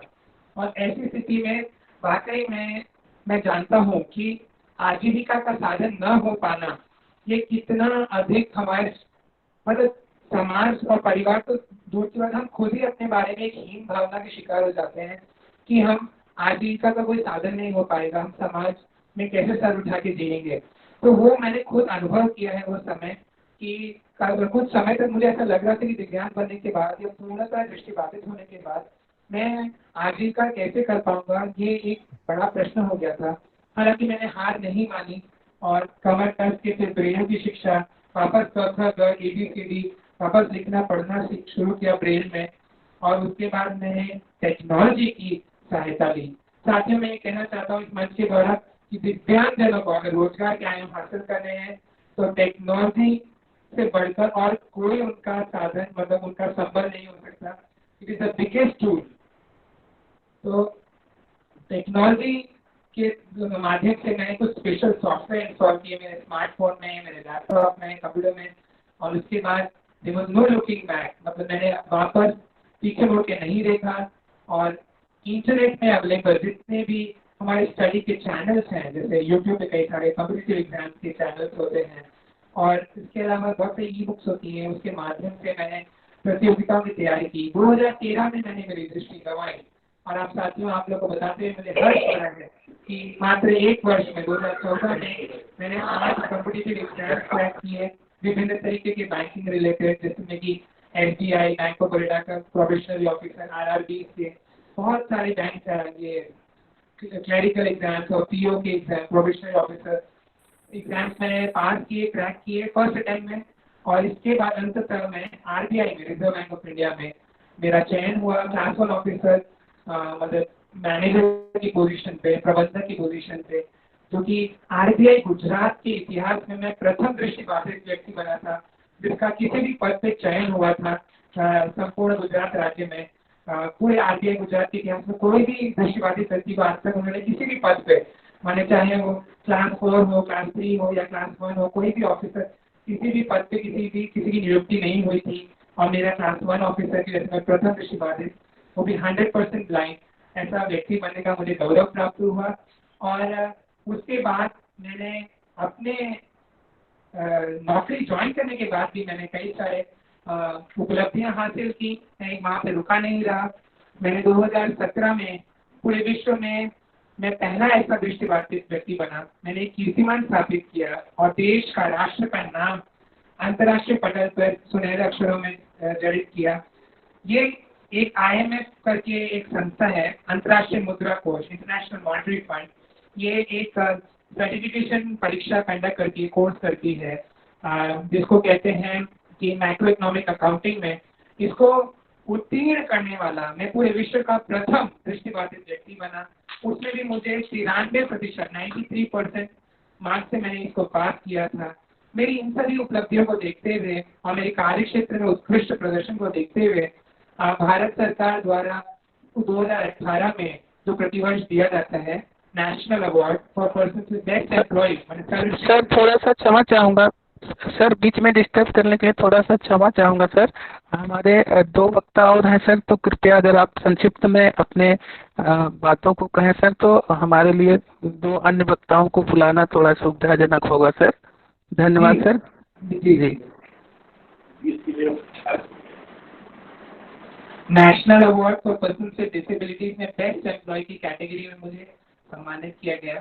साथियों, मैं ये कहना चाहूँगा कि अगर आपको किसी भी क्षेत्र में रोजगार का आयाम हासिल करना है, तो जो मैंने मेरे जीवन के 6 मुख्य मूलभूत सिद्धांत हैं उनको अपनाया है। पहला है एटीट्यूड, माने हमारी जो मन की स्थिति है या दृष्टिकोण है, उस पर हमें बहुत ध्यान देना होगा। दूसरा है स्किल डेवलपमेंट, माने योग्यताओं का। तीसरा है कम्युनिकेशन, माने हमारी कम्युनिकेशन, माने बोलने की, हमें अपने आप को एक्सप्रेस, विचार व्यक्त करने की, लिखित और बोलने की। चौथा है हमारी एजुकेशन या योग्यता, शैक्षणिक, वो तो है ही। पांचवा है नेटवर्किंग स्किल्स, माने हमारे लोगों के साथ इंटरपर्सनल संबंध कैसे होते हैं बाकी समाज के लोगों के साथ, वो बहुत जरूरी है हमें आगे बढ़ने के लिए। और अंततः जो छठा बिंदु है वो टेक्नोलॉजी। तो ये टेक्नोलॉजी की मदद से हम रोजगार के विभिन्न आयामों में अग्रणी हो सकते हैं। तो अपने इसी सुझावों के साथ, अपने इन्हीं प्रस्तावों के साथ मैं आज के इस परामर्श चर्चा में मेरे विचारों को व्यक्त करने के लिए सभी को, आप सब लोगों ने मेरे को ध्यान से सुना, उसके लिए अपना धन्यवाद अर्पण करता हूँ। और अभी शायद से मेरा वीडियो प्ले करने का समय नहीं है, तो आप लोगों से निवेदन है कि मेरा यूट्यूब चैनल है, उसका नाम है national awardee Bhupendra Tripathi official. National awardee Bhupendra Tripathi official मेरा यूट्यूब चैनल है। मैं मोटिवेशनल स्पीकर भी, तो कृपया आप चाहें तो और अधिक मेरे वक्तव्यों को और मेरे बारे में जो मैंने विचार है उसको सुनने के लिए मेरे चैनल को सब्सक्राइब करें। और आप सब के लिए मैं ऑल द बेस्ट शुभकामनाएं व्यक्त करते हुए जय हिंद, भारत माता की जय। धन्यवाद। धन्यवाद सर, बहुत बहुत धन्यवाद। आपने बहुत ही महत्वपूर्ण जानकारियां हमारे अभिभावकों को प्रदान किया सर। बहुत बहुत तहे दिल से हम आभारी हैं सर। आप कार्यक्रम में हमारे साथ अंत तक जुड़े रहिएगा सर। हमारे कुछ अभिभावकों के प्रश्न होंगे तो हम आपसे जरूर लेंगे सर। और कार्यक्रम को आगे बढ़ाते हुए अब मैं आमंत्रित करना चाहूँगा, हमारे साथ जुड़े हुए हैं श्री DK द्विवेदी सर, जो कि research analyst by board research institute of agricultural technology and science Allahabad से हैं सर। मैं आपको आमंत्रित करना चाहूँगा कि सर आप अपने उद्बोधन द्वारा हमारे जो भी अभिभावकगण इस कार्यक्रम में जुड़े हुए हैं, आप उन्हें अभिसिंचित करें सर, लाभान्वित करें सर। आमंत्रित करना चाहूँगा श्री DK द्विवेदी सर को।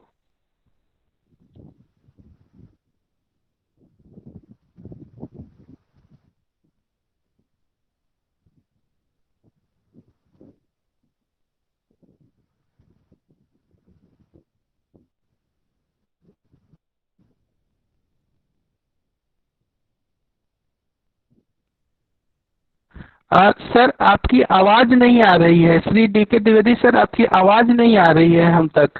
कृपया अपने आप को अनम्यूट करें सर। सर आपकी आवाज हम तक नहीं आ पा रही है सर।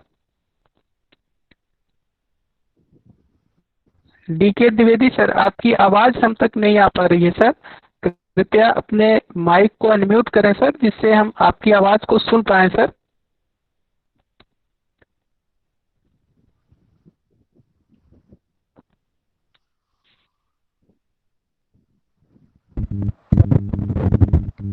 आवाज आ रही है? हेलो। जी सर, जी सर, अब आपकी आवाज आ गई सर, अब आपकी आवाज आ गई सर, आप बोलें सर। हाँ, तो मेरा ये कहना है कि हमारे सीआरसी जो संस्था है उससे जितने भी हमारे ऑर्गेनाइजर जुड़े हुए हैं सबको बहुत बहुत बधाई और आभार व्यक्त करता हूँ कि इतने अच्छे टॉपिक पर आपने आज जो है नेशनल वेबिनार का आयोजन किया। तो अभी आपने पूर्व वक्ताओं की सारी बातों को आपने सुना। हमारे जो है धर्मवीर जी जो प्रेसिडेंट अवार्डी हैं, रविंद्र त्रिपाठी जी जो नेशनल अवार्डी हैं, उनकी बातों को भी आपने सुना।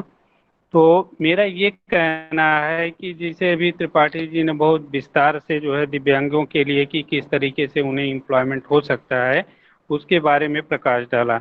मुझे दो तीन बातें आप लोगों से कहनी है, क्योंकि इस समय जो वर्तमान समय है, पहले में भारत को स्वतंत्रते हुए जो लगभग 70-72 साल हो गए, अब जो भी परेशानियां आई हैं वो परेशानियां एक सीमा से ज़्यादा हो रही हैं। तो अगर इसका हल हम लोग जो है कंपोजिट हल, और जैसा अभी त्रिपाठी जी ने बताया कि किसी भी चीज़ों को डेवलपमेंट करने के लिए 3-4 जो है पैरामीटर होते हैं, एटीट्यूड होता है, स्किल डेवलपमेंट होता है, और जो है उनके रिसोर्सेज होते हैं, टेक्नोलॉजी होती है। तो इसी संदर्भ में मैं बताना चाहता हूं कि जो आज वर्तमान की आवश्यकता है कि हम लोग, हमारे इस वेबिनार से भी काफ़ी लोग जुड़े हुए हैं, अभिभावक हैं, दिव्यांग हैं, लेकिन वो ये सोचते हैं कि साहब ये मीटिंग से मुझे क्या लाभ। जो बातें हैं हम लोगों ने सारी बातों को एक कॉमन के रूप में बता दिया, और यही काम पिछले 70 सालों से हो रहा है। तो अब आवश्यकता ये है कि कोई भी चीज़ जो घर में है या लोग हैं जो हमसे जुड़ना चाहते हैं, करना चाहते हैं, उनकी अपनी पर्टिकुलर स्पेसिफिक जो है प्रॉब्लम है।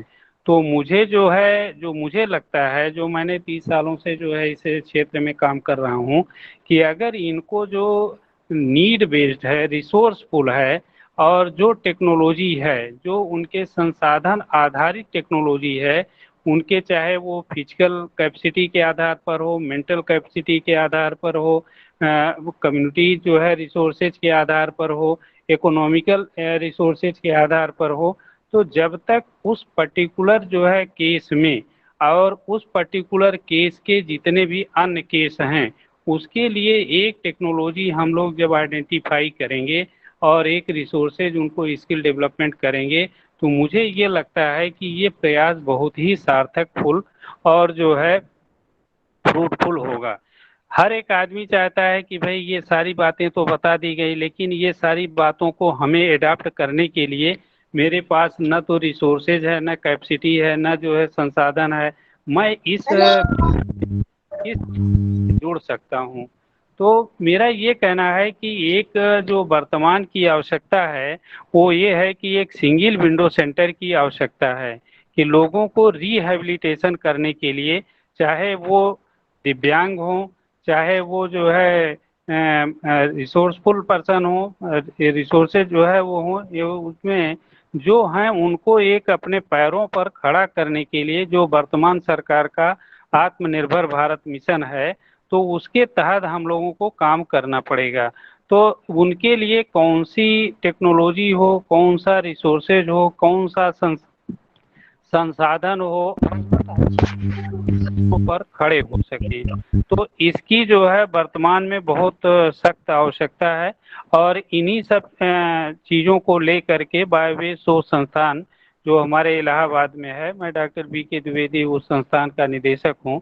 मैंने पिछले 30 वर्षों में मैंने देखा कि अधिकांश जो लोग हैं वो खेती से, गांव से, किन्हीं कारणों से, जो लोग जो है दिव्यांग हैं उनकी तो मजबूरी है कि वो छोड़ के बाहर नहीं जा सकते हैं, और या बाहर भी जा सकते हैं तो लोकल जा सकते हैं। भी त्रिपाठी जी ने बताया कि बहुत कम उसमें उदाहरण है, सक्सेस स्टोरी कहीं भी हो सकती है। धर्मवीर जी ने बताया कि उन्होंने फूड प्रोसेसिंग के लिए बहुत जीरो स्टेज से उठ करके और बहुत अच्छा काम किया।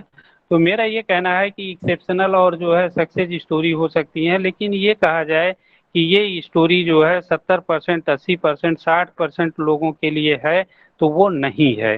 तो मेरा ये कहना है कि जब तक मास अगर उससे इफेक्टेड नहीं होगा, बेनिफिटेड नहीं होगा, तो वो बहुत अच्छा फ्रूटफुल रिजल्ट नहीं आएगा।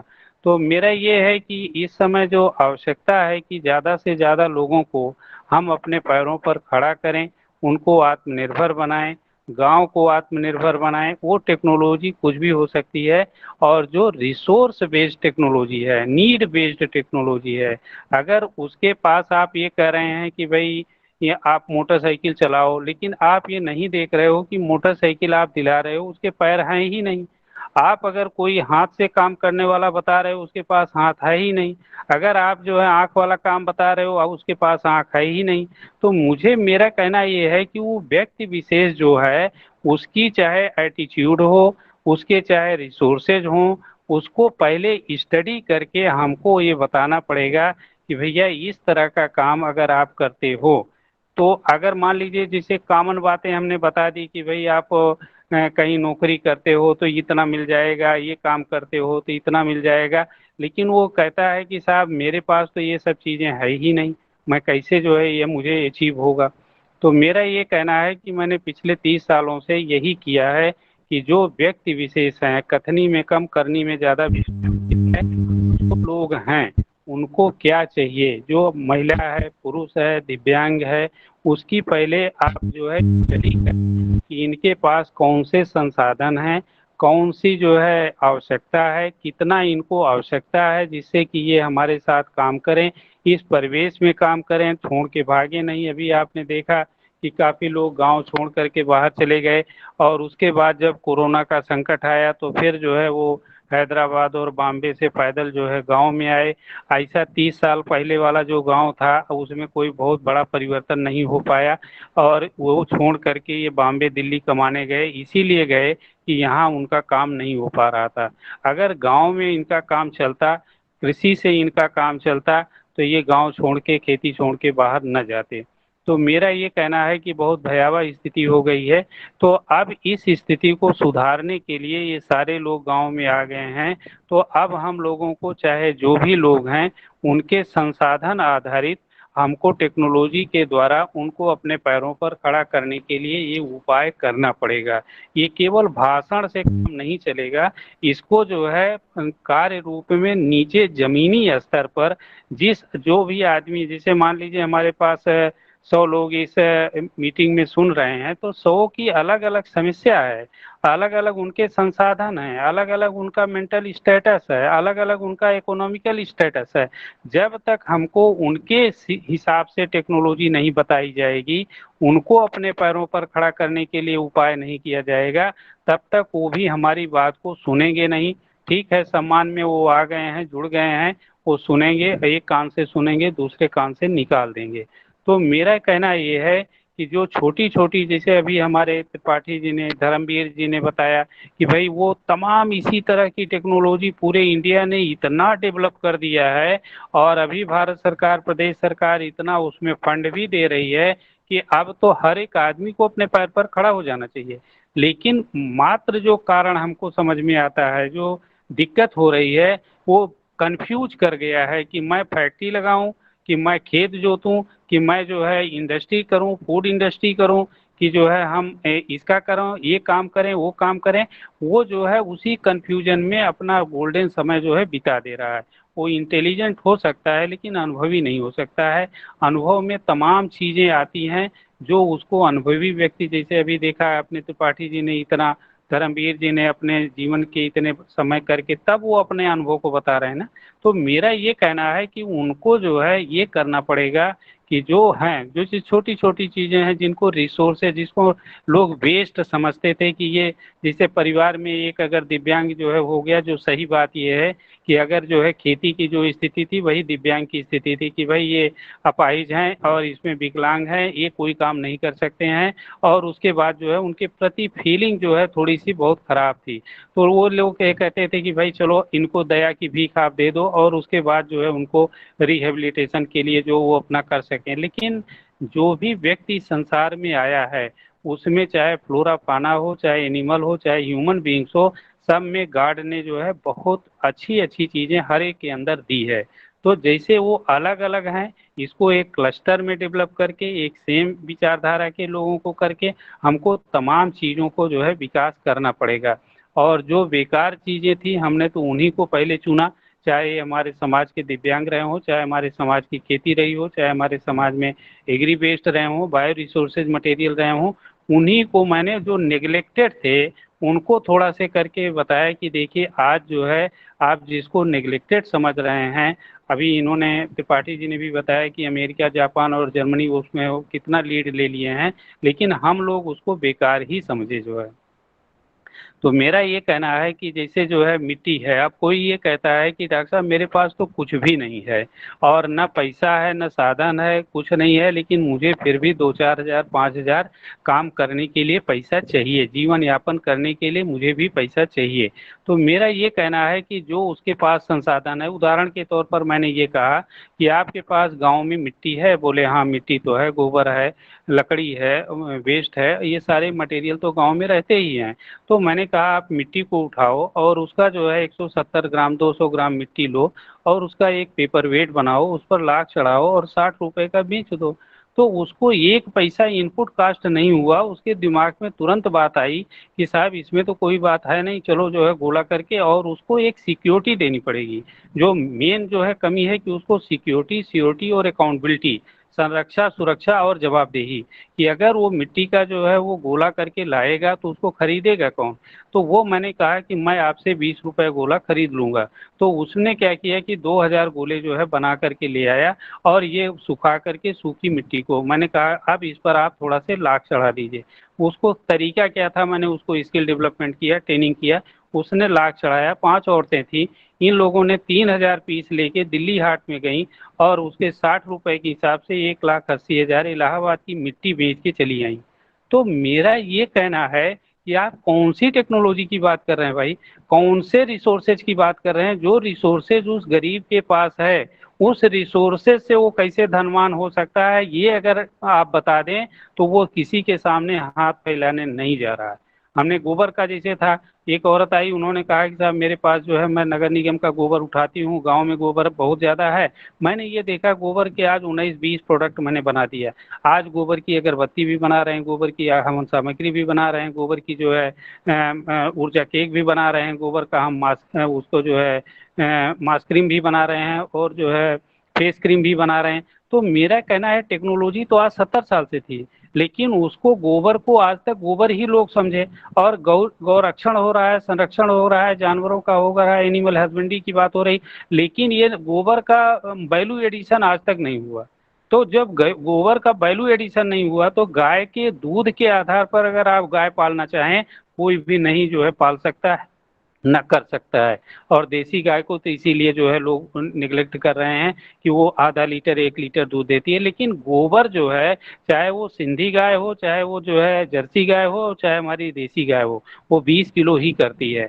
अगर 20 किलो गोबर से उसको मान लीजिए अगर 400 अगरबत्ती बना देते हैं और उनको अगर 2 रुपए भी अगर है तो 800 रुपए मिल जाता है, 400 रुपए मिल जाता है, 600 रुपए मिल जाता है 20 किलो गोबर से। तो वो जो है गाय भी रखेगा, अपना भी खाएगा, परिवार भी पालेगा और ये जो है खेती भी करेगा। लेकिन आप ये कहिए कि वो साहब 700 रुपए कुंतल का भूसा खिलाए और उसके बाद गोबर का कोई उपयोग न करे, फिर वो घूर में डाल दे और खाद में डाल दे। अब वो जमाना गया, कोई ये सब काम नहीं करने वाला है, न करने जा रहा है, सब गाय को भगा दे रहे हैं और पालतू जानवर ही इस समय सबसे बड़ी समस्या हमारे लिए खड़े हो गए हैं। जो नील गाय थी और जो जंगली जानवर थे वो तो थे ही, ये पालतू जानवर भी जो है पूरी तरीके से खेत को चट कर जा रहे हैं। अगर किसान भाई से पूछे कि कैसे वो खेत के बगल में बैठ के रो रहा है, तो मेरा ये कहना है कि उसका जब तक आप एक सस्टेनेबल डेवलपमेंट की बात नहीं करेंगे और टिकाऊ विकास की बात नहीं करेंगे और उसके अनुसार नहीं करेंगे। दुनिया में बहुत कुछ हो रहा है, रूस कहीं जा रहा है, अमेरिका कहीं जा रहा है, कोई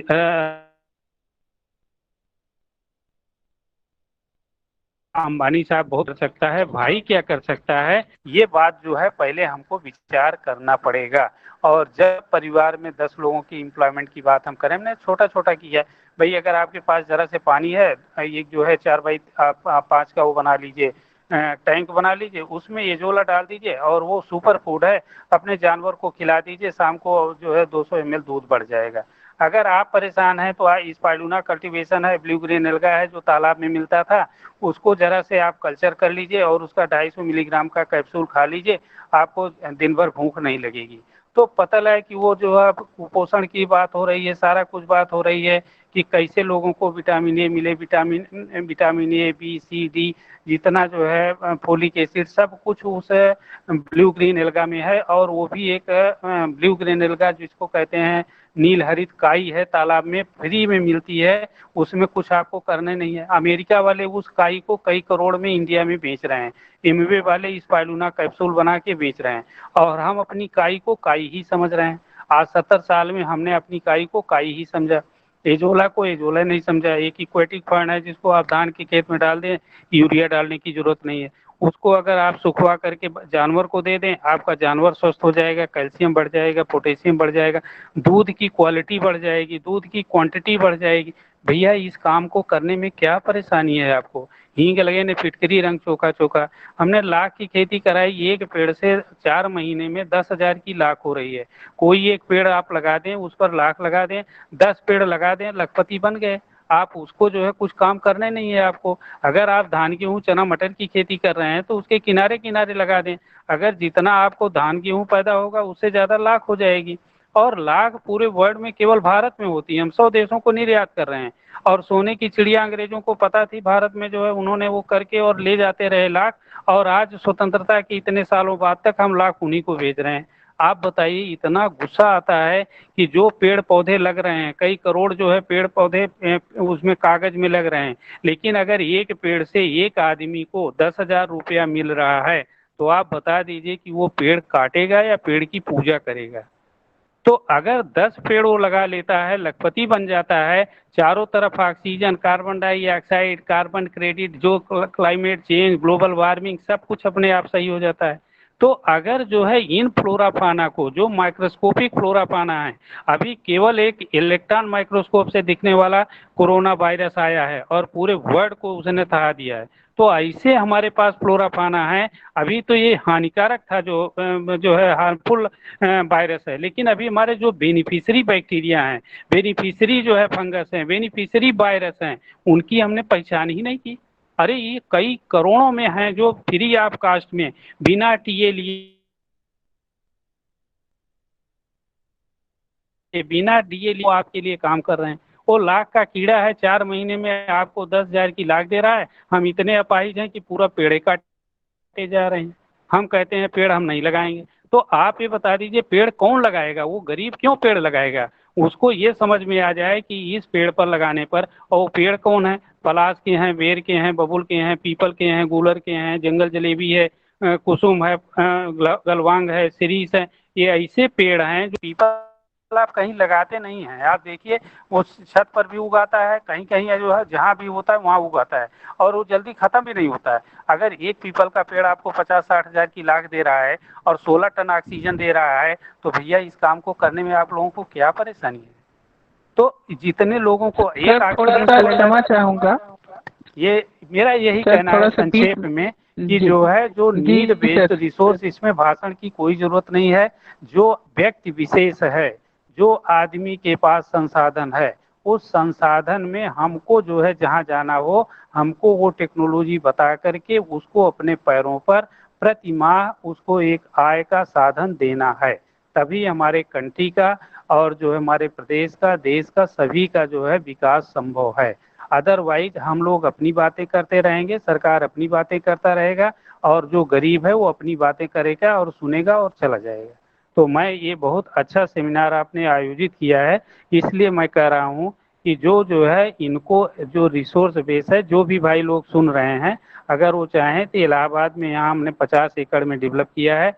आप आएँ देखें कि एक पेड़ से आपका कैसे हो सकता है, आपके 1 घंटा काम करने से कैसे आपका पैसा मिल सकता है, आपके जो बेकार रिसोर्सेज गांव में पड़े हुए हैं उनसे कैसे मिल सकता है।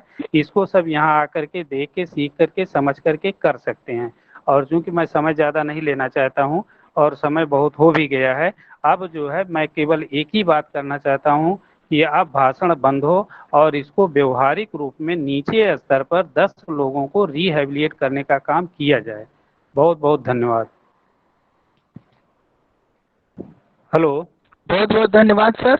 आपने बहुत बहुत धन्यवाद सर। आपने बहुत महत्वपूर्ण जानकारी हमारे अभिभावकों को प्रदान की सर। आपने वास्तविक रूप से प्रैक्टिकली किस तरह से काम कर सकते हैं इस संदर्भ में महत्वपूर्ण सुझाव दिया हमारे अभिभावकों को। बहुत बहुत धन्यवाद सर। और Thank you. कार्यक्रम को आगे बढ़ाते हुए अब मैं आमंत्रित करना चाहूंगा हमारे साथ जुड़े हुए श्री शंकर पांडे सर को, जो सह सचिव सक्षम काशी प्रांत गाजीपुर से हैं। सर से मैं निवेदन करता हूं कि वो बहुत ही संक्षेप में हमारे अभिभावकों को अपने आशीर्वचन को प्रदान करें। श्री शंकर पांडे सर। जी बहुत बहुत धन्यवाद। आज के कार्यक्रम में हमारे सीआरसी के डायरेक्टर श्री रमेश कुमार पांडे जी, आज के कार्यक्रम में श्री धर्मवीर कंबोज जी, हमारे श्री भूपेंद्र जी, हमारे जिला विकलांग कल्याण अधिकारी महोदय और नरेंद्र कुमार द्विवेदी जी। मैं कहना यही चाह रहा हूं कि ये जो रोजगार के बहुतायाम विषय रखे गए, उन विषयों पर कहना चाह रहा हूं कि अभी पूर्वांचल के क्षेत्र में, ग्रामीण क्षेत्र में काफी संभावनाएं हैं। यदि औषधियों के माध्यम से या अन्य जागरूक सामानों को उत्पाद किए जाएं तो ये दिव्यांगों में रोजगार के केंद्र बन सकते हैं। जैसे कि धर्मवीर जी ने भी अपने वक्तव्य में कहा, उन्होंने एक शब्द छोड़ दिए थे कि तुलसी की खेती। तुलसी की खेती से उन्होंने 3 काम किया है। तुलसी की पत्ती से उन्होंने अरख बनाया है, फिर चाय पत्ती बनाई है और एक उसका तेल बनाया है। इस तरीके के तमाम औषधियों से, जैसे गिलो है, हमारे यहाँ गिलो का बहुत कम ही प्रयोग हो पाता है। अगर ग्रामीण क्षेत्र में इन दिव्यांगों के बारे में इन औषधियों का यदि प्रयोग किया जाए तो निश्चित रूप से रोजगार बढ़ने के प्रयास होंगे। और मैं आज चूंकि समय सीमित है इसलिए, नहीं तो काफी विचार थे कि औषधि के क्षेत्र पर काफी कुछ अपने विचार व्यक्त किए जाएं, मगर अभी भी कहना है कि माननीय धर्मवीर जी हैं या द्विवेदी जी जो जुड़े थे, आपके भूपेंद्र जी हैं, इन लोगों की मदद से काफी कुछ, जैसे अभी रेड़ पर भी काम चल रहे थे। ग्रामीण इलाके में लोग रेड़ के तेल निकाल रहे थे, नीम के पत्तियों से काम कर रहे थे। इस तरीका की पत्तियां ग्रामीण क्षेत्र में मिल जाएंगी। और एक सबसे बड़ी चीज, जो फल सब्जियां जो गांव में फेंक दी जाती हैं, जो खेतों में या कह लें दुकानों पर फेंक दी जाती हैं, जिनका कोई यूज नहीं होता है, कोई प्रयोग में नहीं लिया जाता है, उन सब्जियों से भी काफी प्रयोग करके काफी उत्पाद तैयार किए जा सकते हैं, जो दिव्यांगों के रोजगार के कारणों में बहुत बड़ा सहायक होगा। बहुत बहुत धन्यवाद। सभी को नमस्कार। धन्यवाद सर। बहुत बहुत आपको हार्दिक धन्यवाद। आपने इस तरह के कार्यक्रम को हमारे साथ मिलकर के आयोजित करवाया, हमारे साथ बहुत ही महत्वपूर्ण वक्ताओं को आपने जुड़वाया। और अब कार्यक्रम की अंतिम कड़ी में मैं चलना चाहूंगा और आमंत्रित करना चाहूंगा हमारे साथ जुड़े हुए समन्वयक श्री नागेंद्र पांडे सर को, जो कि सीआरसी गोरखपुर में विशेष शिक्षक, orientation and mobility instructor visual field से हैं। आपसे मैं निवेदन करना चाहूंगा कि आप हमारे साथ जुड़े हुए आज हमारे सभी मुख्य अतिथि और हमारे विशिष्ट वक्ता जन को धन्यवाद ज्ञापित कर इस कार्यक्रम के समाप्ति की घोषणा करें sir. Nagendra sir. Thank you sir. मेरी आवाज मिल रही है राजेश जी? बिल्कुल आपकी आवाज आ रही है सर। सभी को नमस्कार। दिव्यांग जनों हित रोजगार के विविध आयाम के तहत एक दिवसीय संगोष्ठी में आज वक्ता के रूप में जुड़े रहे आप सभी का स्वागत करता हूं, अभिनंदन करता हूं, वंदन करता हूं। हमारे साथ आज इस कार्यक्रम में जुड़े रहे वक्ता के रूप में धर्मवीर कंबोज साहब, जिन्होंने बहुत ही महत्वपूर्ण जानकारियां प्रदान की है।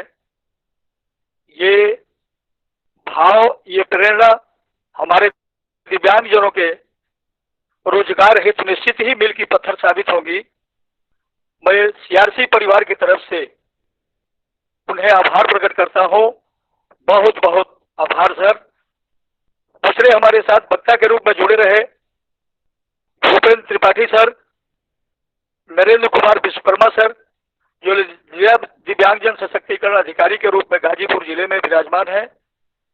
भूपेंद्र त्रिपाठी सर जो प्रबंधक reserve bank of India Ahmedabad Gujarat में एक दृष्टिहीन होते हुए भी आप उच्च पद पे आसीन हैं और अपने कार्यों का निर्वहन कितने सुचारू रूप से कर रहे हैं। दृष्टिबाधा के हालात में कितने व्यवधान, कितनी परेशानियां आती हैं, शायद आपसे बचा न होगा जानने के लिए। फिर भी आपने कुशल नेतृत्व क्षमता रखते हुए आपने ये मुकाम हासिल किया है। आज आपने इस रोजगार के विविध आयाम विषय पे जो व्याख्यान दिया है, जो जानकारियां आपने प्रदान की हैं, यह काबिले तारीफ है। आपने गागर में सागर भर दिया है, इसमें कोई दो राय नहीं है। और ये आपके द्वारा दी गई जानकारियां हमारे इस पूर्वांचल के भूभाग पे या तथा इस हमारे इस कार्यक्रम में सुदूर ग्रामीण अंचलों से जुड़े हुए दिव्यांगजन लाभार्थियों हेतु निश्चित ही मिल की पत्थर साबित होगी, इसमें कोई दो राय नहीं है। मुझे फख्र के साथ इस बात को कहना पड़ रहा है कि आज हम अपने निजी परिवेश में रहते हुए रोजगार की संभावनाओं को कैसे एक्सप्लोर करें तथा सहज भाव से हम क्या कर सकते हैं, इस बात के निर्णय लेने हेतु हमें खुद तत्पर होना पड़ेगा, स्वतः उस पर विवेचना करनी होगी बिना किसी के इंतजार किए। धन्यवाद सर, आपका बहुत बहुत इस परिवार से जुड़े, आज इस कार्यक्रम से जुड़े सीआरसी परिवार की तरफ से मैं बहुत बहुत आभार आपको देता हूं, प्रकट करता हूं। दूसरे हमारे साथ वक्ता के रूप में जुड़े रहे Himanshu Dwivedi sir, Allahabad research analyst by Bose research institute agricultural technology and science Allahabad से।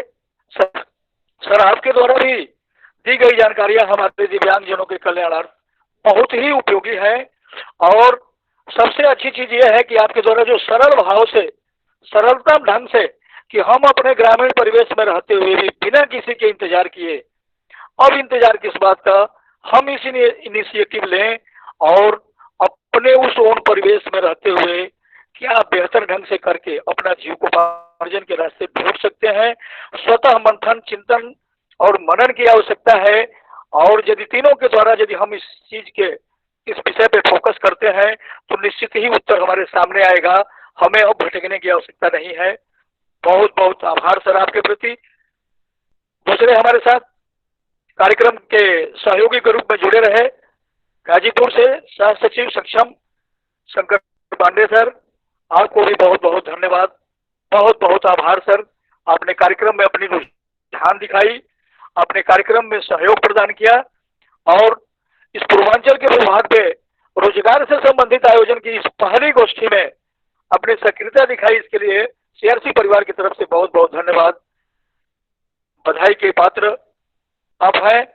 दूसरे हमारे कार्यक्रम संचालन के लिए मैं बहुत धन्यवाद देना चाहूंगा राजेश कुमार यादव जी को, जिन्होंने कुशल ढंग से, सफलता ढंग से इस कार्यक्रम का संचालन किया। सर आपको भी बहुत बहुत धन्यवाद, बहुत बहुत आभार। इसी के साथ मैं कार्यक्रम के समापन की घोषणा करता हूं। आप सभी वक्तागण को सादर नमस्कार, प्रणाम। Thank you sir, thank you. नमस्कार सर।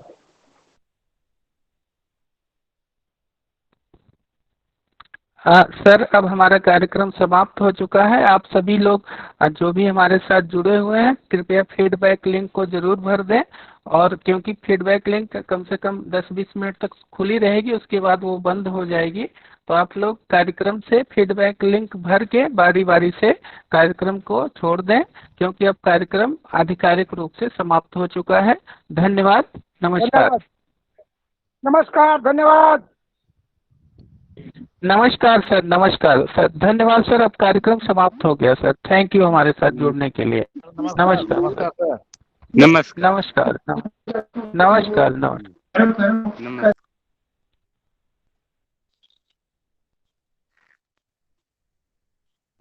सब खत्म।